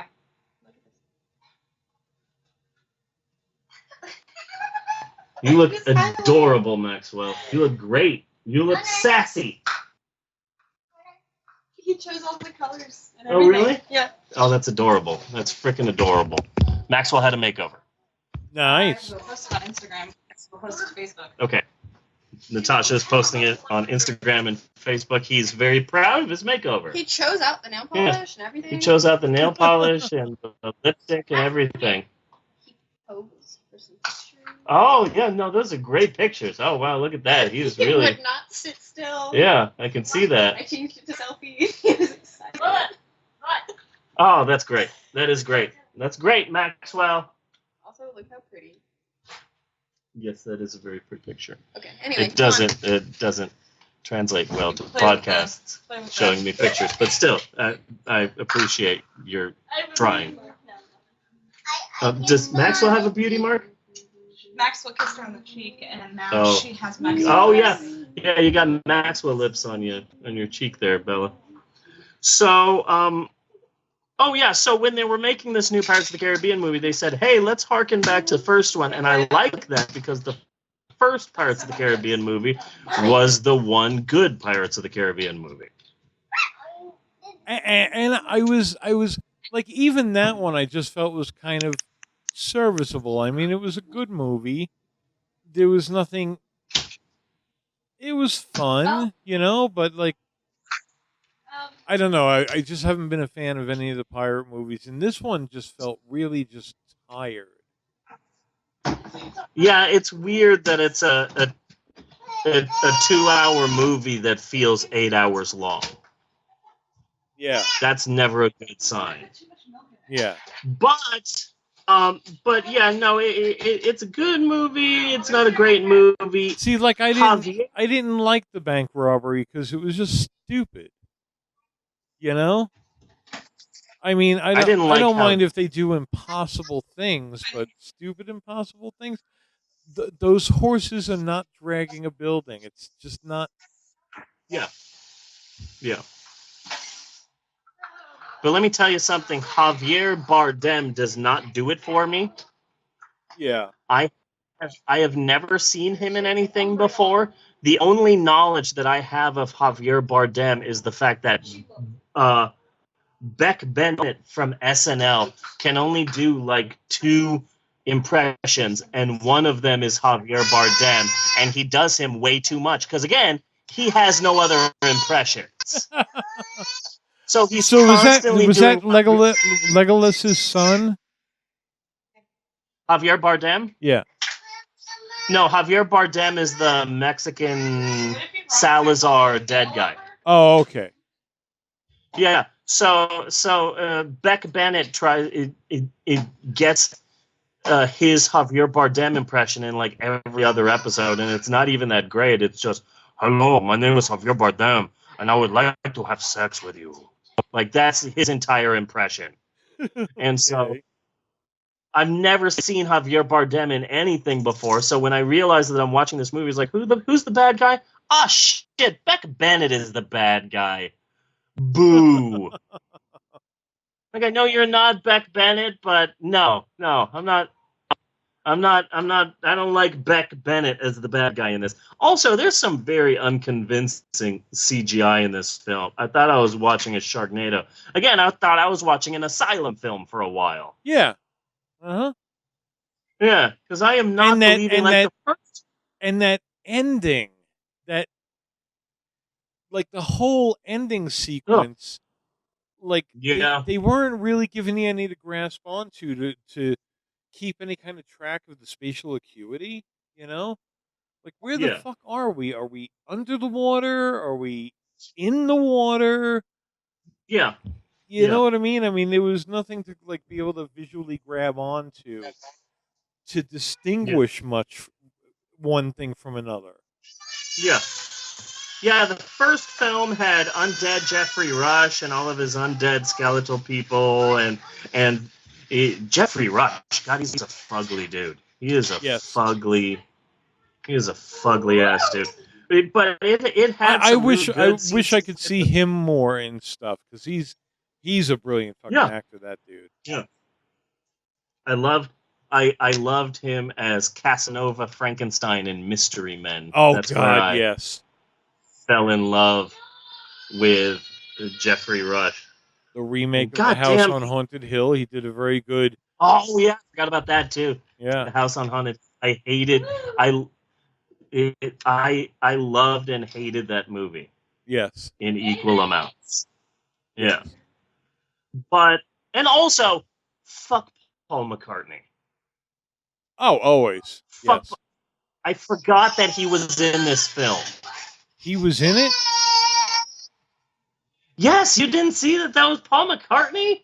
Yeah, I had heard that Paul McCartney had a cameo in the Pirates movie, and I saw that they released a poster with Paul McCartney's pirate character. So before the movie came out, I knew that Paul McCartney was going to be in the film, and then I must have forgotten about it until Johnny Depp's Captain Jack is being led down the hallway to be killed, and someone's singing a pirate shanty. But wait a second. It sounds like he's singing Dirty Maggie May. Isn't that from fucking from Let It Be? Oh shit, he's in this film, isn't he? And sure enough, as he's being led to be killed, he runs into like his uncle Jack or his uncle John, and he's the one who's like, "Oh hey, I've been waiting here to be tortured for an hour. I hate the service." Oh yeah, okay, yeah. Yeah. Hey, I told him the old joke about the skeleton. Would you like to hear it? Yeah. Like, oh, fuck you, Paul McCartney. Fuck you so hard. Maybe I just didn't care. Yeah, yeah. But no, he's got like a piano in his fucking cell, and he's singing Maggie May from Let It Be Yeah. in his cell. It's not cool. I like, of all the cameos, I can't stand that one. Mm-hmm. But some other good things. Some other good things about this movie. Snatch. Snatch. The movie Snatch. The movie Snatch. It Brad sounds Pitt, Jason Statham. okay. I don't think I've seen love it. that. You haven't seen that movie? I love that movie. It's the one. It's the one movie by Guy. What's his name? Guy Smiley. Guy Pearce. Guy. Yeah, Guy Fieri or Guy. Not Guy Guy Ritchie. Pearce. 'Cause Guy Ritchie. Guy Ritchie. There you go. Guy Pearce was the Mandarin in Iron Man 3, and Yes. Guy Smiley is the talk show host from Sesame Street. Yes. Guy Ritchie. It's the one Guy Ritchie film that I can watch over and over again. It's just really, really good. And it features Jason Statham. And it's funny because Jason Statham is a comedy actor. And he's really funny. And he was hired for Snatch because he's funny. And he's a funny comedy actor. But it was on the set of Snatch that, like, in between sets, he's doing, like, kung fu and, like, working out and shit. And Guy Pearce looks at him and goes, "What the fuck are you doing?" It's like, "I'm working out." And then Guy Ritchie's like, "You know what? Maybe you should be in an action movie." And he's like, "No, I'm more of a comedian." But then they put him in like an action movie or two, and now he's just an action movie guy. So Okay. he stars in the movie. See, Guy Ritchie is one of those guys who really had a promising career. You know, much like Danny Boyle had a very promising career. He came out strong with Lock, Stock, and Two Smoking Barrels, and then he had a couple of other good movies there. Yeah. And then he fucked Madonna. The Transporter. Yeah, then he fucked Madonna, and that was it for him. Yeah. Yeah. That vagina has He has ruined not more been able to make a careers. good- What? He has not been able to make a good film until Madonna, since Madonna like took his life force. Yeah. Yeah. So the movie Snatch stars two like bookies, bank robbers, two London underground criminal type guys, and they're BFFs, and it's Jason Statham and the other guy. These are the two. These are the two guys.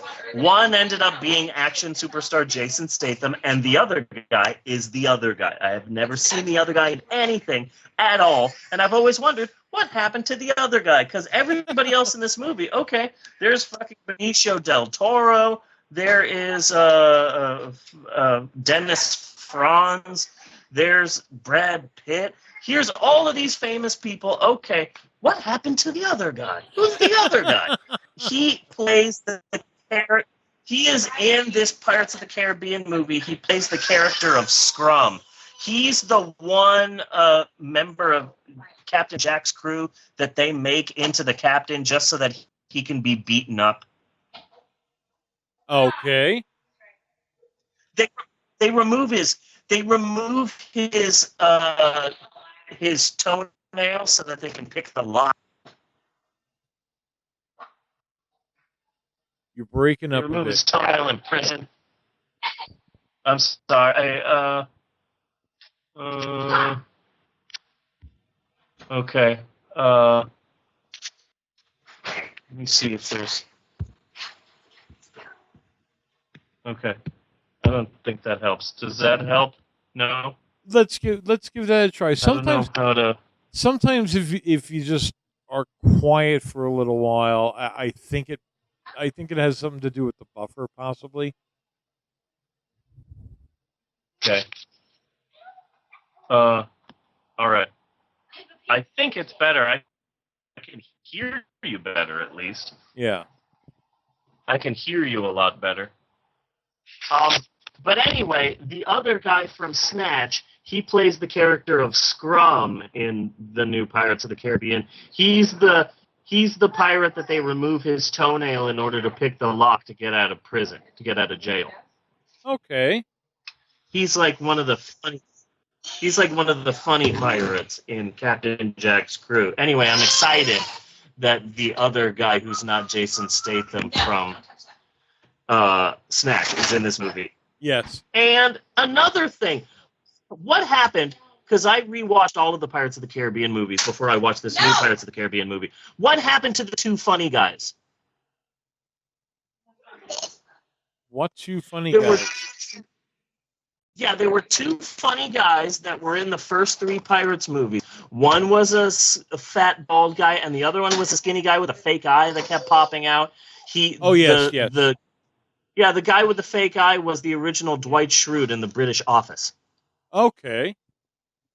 I remember him from the first movie now, the guy with the eye. Yeah, he was also in the second movie and the third movie, and then he wasn't in the fourth movie, and he's not in this movie. Like, what happened to them? I'm so confused. I am happy that the two funny guards from the first Pirates movie are back in this film.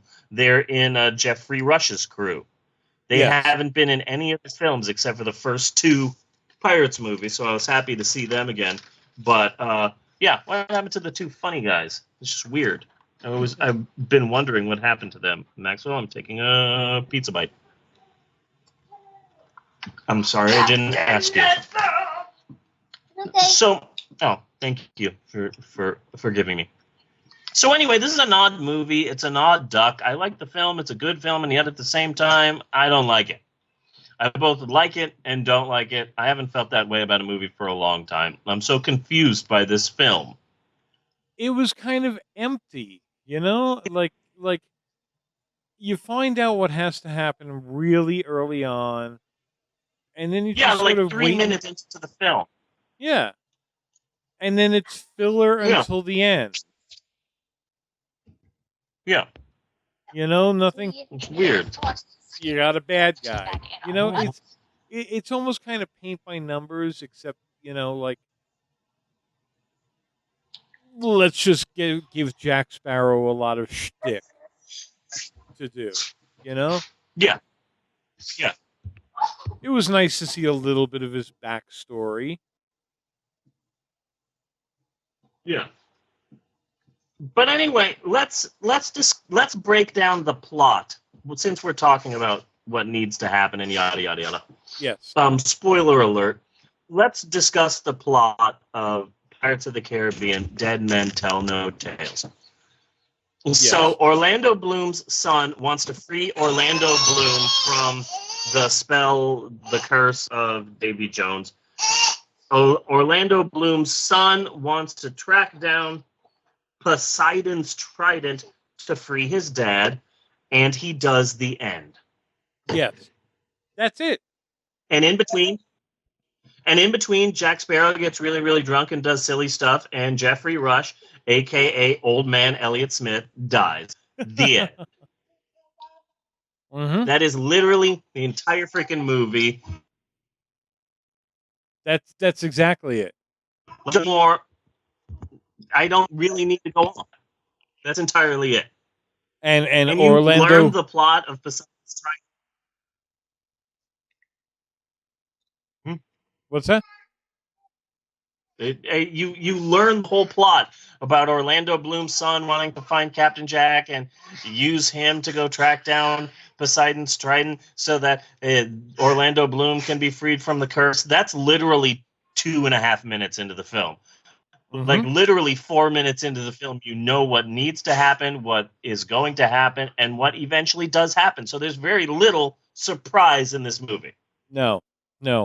But I'm glad Orlando Bloom was able to do the 2-day shoot, what with his busy schedule and all.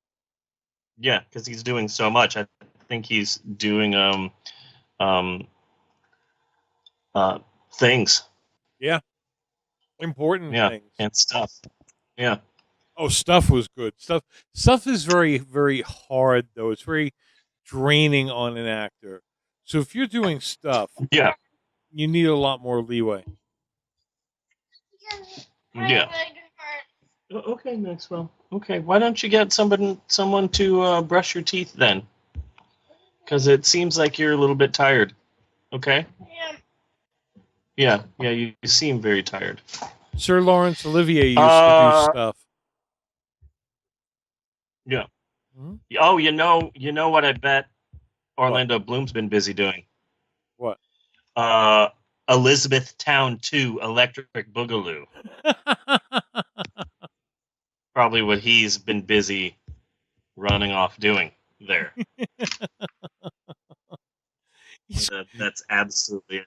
He's calling Peter Jackson every night. Are you sure there's not another book? Yeah, there's got to be. He's written so much. There's got to be something we can do. So the plot is convoluted with all of this mumbo jumbo about stars and a hidden map and shit, and why does anything happen in the film, and why exactly is Javier Bardem a ghost in the first place? And he's got these like powers. Like, what can he do? Like, what powers does he have, and why is he even a ghost? Like, none of that is explained. And they were weirdly ghostly. Like his hair, like he's always underwater, was annoying. And that they were like partially invisible. Like, yeah, I was like, okay, you know what? That looks really fucking stupid, but I guess you gotta differentiate them from Barbossa's guys, you know? Yeah. And if I can run my hand through your ghost-like body, how can you hold that sword that's going to kill me? Yes. I'm interested in the physics of this world. Mm-hmm. And then Jack gives away his magic compass. He betrays the compass in this film, and that kickstarts the entire plot. But what about the 4 or 5 other times in which he's given away his compass in previous pirate movies? Oh, I am unaware of that. Yeah, like he gave the compass to freaking Keira Knightley so Keira Knightley could find Orlando Bloom in the first freaking place. So what about all the other times that he's quote-unquote betrayed the magic compass and shit? How come Javier Bardem hasn't been kickstarted by that? Mm-hmm. And then also in a previous pirate movie, we're told that the voodoo black chick from the second and third movie, that she's who gave the compass to Captain Jack.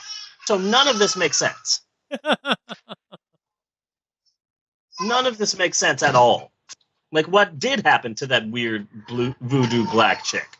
She was in the second and third movies. I loved her. Now she doesn't exist or something. I don't know.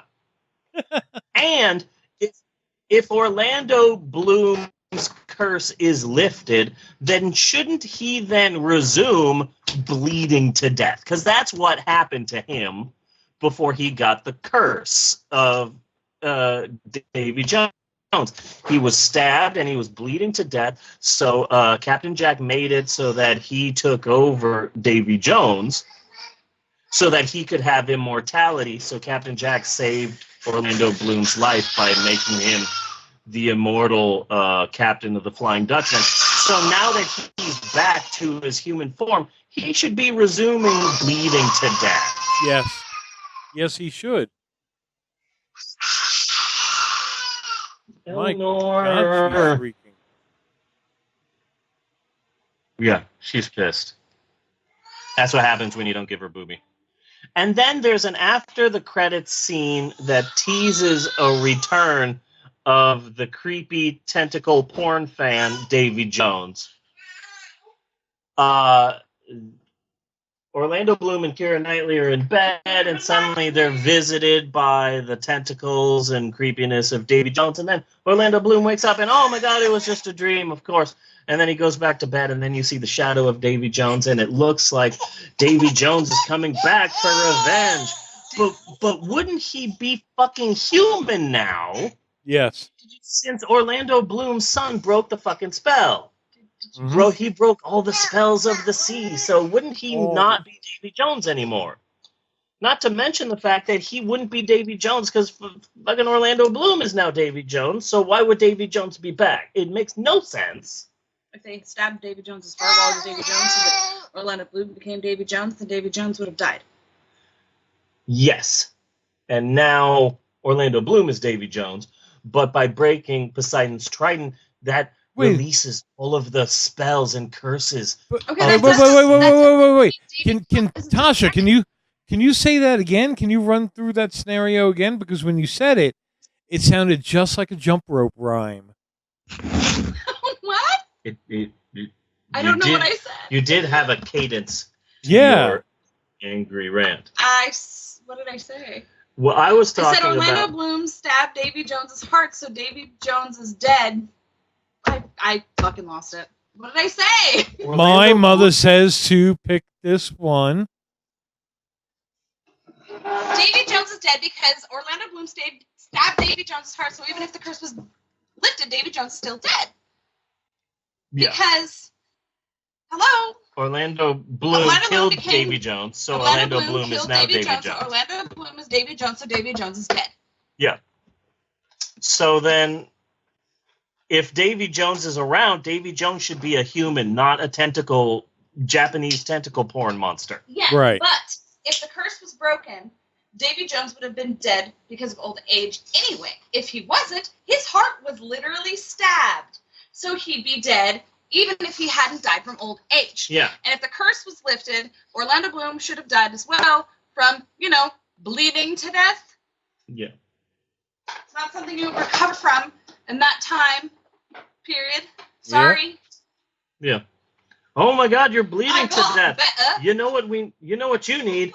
Leeches. I thought you were dead. I got better. Yeah. And they were searching for the trident of Poseidon, okay? This great magical artifact of the sea. And didn't it break really fucking easy? It did break really fucking easy. And also, the existence of Poseidon's trident means Poseidon was real. But no one talks about this. Why is fucking Poseidon alive? How? I'm confused as to your mythology. Yes. No, the commercials made it seem like this is the... End all be all, it's over. Yeah, but what the commercials really mean is this is the beginning of the end of the series. Yes. So they've got 20. Well, Johnny Depp has mortgages and tunnels. Yeah, he has hamster tunnels that he needs to build between his mansions. I'm telling you, they gotta go. The next movie, they gotta be in space. No, because if he broke Poseidon's trident, then Poseidon's probably going to come after his punk ass. No. Just saying. Poseidon is going to be played by another Beck Bennett character. He doesn't have a lot of impressions, so I guess in the next movie, Poseidon's going to have to be played by Mike Pence. Well, you do the Stargate thing, okay? So Poseidon is pissed. Poseidon is coming after him, but we find out that Poseidon is actually an alien, and then Captain Jack Sparrow steals his spaceship, and they're chasing through space. I am fully on board with that. I am fully on board with your monsters versus aliens plan. It's time. It's time for them to go into space. It's definitely reached that level of bad. We can start combining Disney rides. Disney's Pirates of the Space Mountain. Yes. Yes. And then in the end credits sequence, Captain Jack meets Indiana Jones. Yes. So Pirates of the Space Mountain 2, the Indiana Jones ride. All right. That works. Because so much of this film just doesn't make sense at all. But it doesn't matter that they don't care about the series not making sense. As long as the movie is making fucking money, that's all that matters to the Disney Corporation. They don't care that there are all of these questions and all of these plot holes and yada, yada, yada. And that, boys and girls and apes and squirrels, that is this week's moral. If you're a success in Hollywood, fuck logic. Fuck it. Fuck it in the ass. That is the moral of this week's episode. And finally this week, here is this week's free band name for any bands out there looking for a band name. Here's this week's free band name, Menopausal Shusha. Okay. That is your free band name this week. Somewhere out there is a band who you know, you're going to want to claim that free band name now. Because that band name, Menopausal Shusha, is going to be going fast. But that's all I got. You got anything? I do not. Yeah, I think, and maybe this is just me talking here, but I think this has been a pretty good episode. I think this has been a damn good episode. Bunny, such foul language. What's next week's movie? Next week, we are doing Blazing Saddles because it's leaving Netflix on July 1st. Yes. That is what we are doing next week. I do not remember the last time I saw that goddamn movie. I love it, and I have heard it being called racist. I love it, but I don't think I've seen it for like 18 years. Yeah. So, yeah, it's going to be like I'm seeing it again for the first time. So that should be interesting for me. Cool. And Young Frankenstein is on Netflix, so we're going to have to keep an eye on that one. We're definitely going to have to do that before it leaves. Yeah, definitely. Oh, it's okay, Eleanor. It's okay. It's not really Frankenstein. It's Young Frankenstein, so you don't have to be scared. And besides, Eleanor, it's pronounced Frankenstein. Yes. Yeah, it's okay, Eleanor. So, until next week, I am Bunny Williams. And I am Reverend Steve saying thanks for listening, and we will see you next week, you godless heathens! Do-do-do-do-do. Do-do-do-do-do. Eleanor, you don't want to help me play the podcast out? No? Okay, you just keep beating. Do-do-do-do-do. Do-do-do-do-do. Do-do-do-do-do-do-do. Eleanor, sing! Subtle. Take it back. Do-do-do-do-do. Do-do-do-do-do. Cut and print. Cut and print. Torn from the fiery pages of the mightiest annals of the West comes the supreme saga in the great tradition of frontier drama.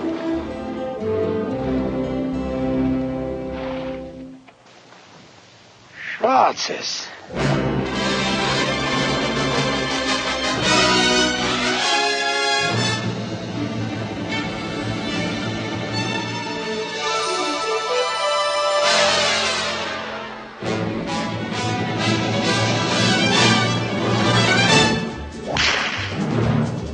He rode a blazing saddle, he wore a shining star. His job to offer battle to bad men near and far. What's your name? Well, my name is Jim, but most people call me Jim. Well, do your best.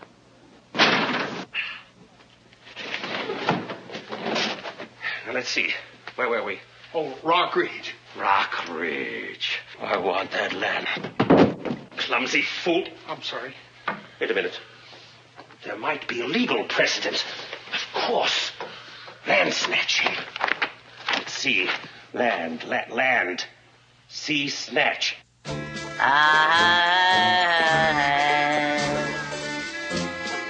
Hello, handsome. Is that a 10-gallon hat?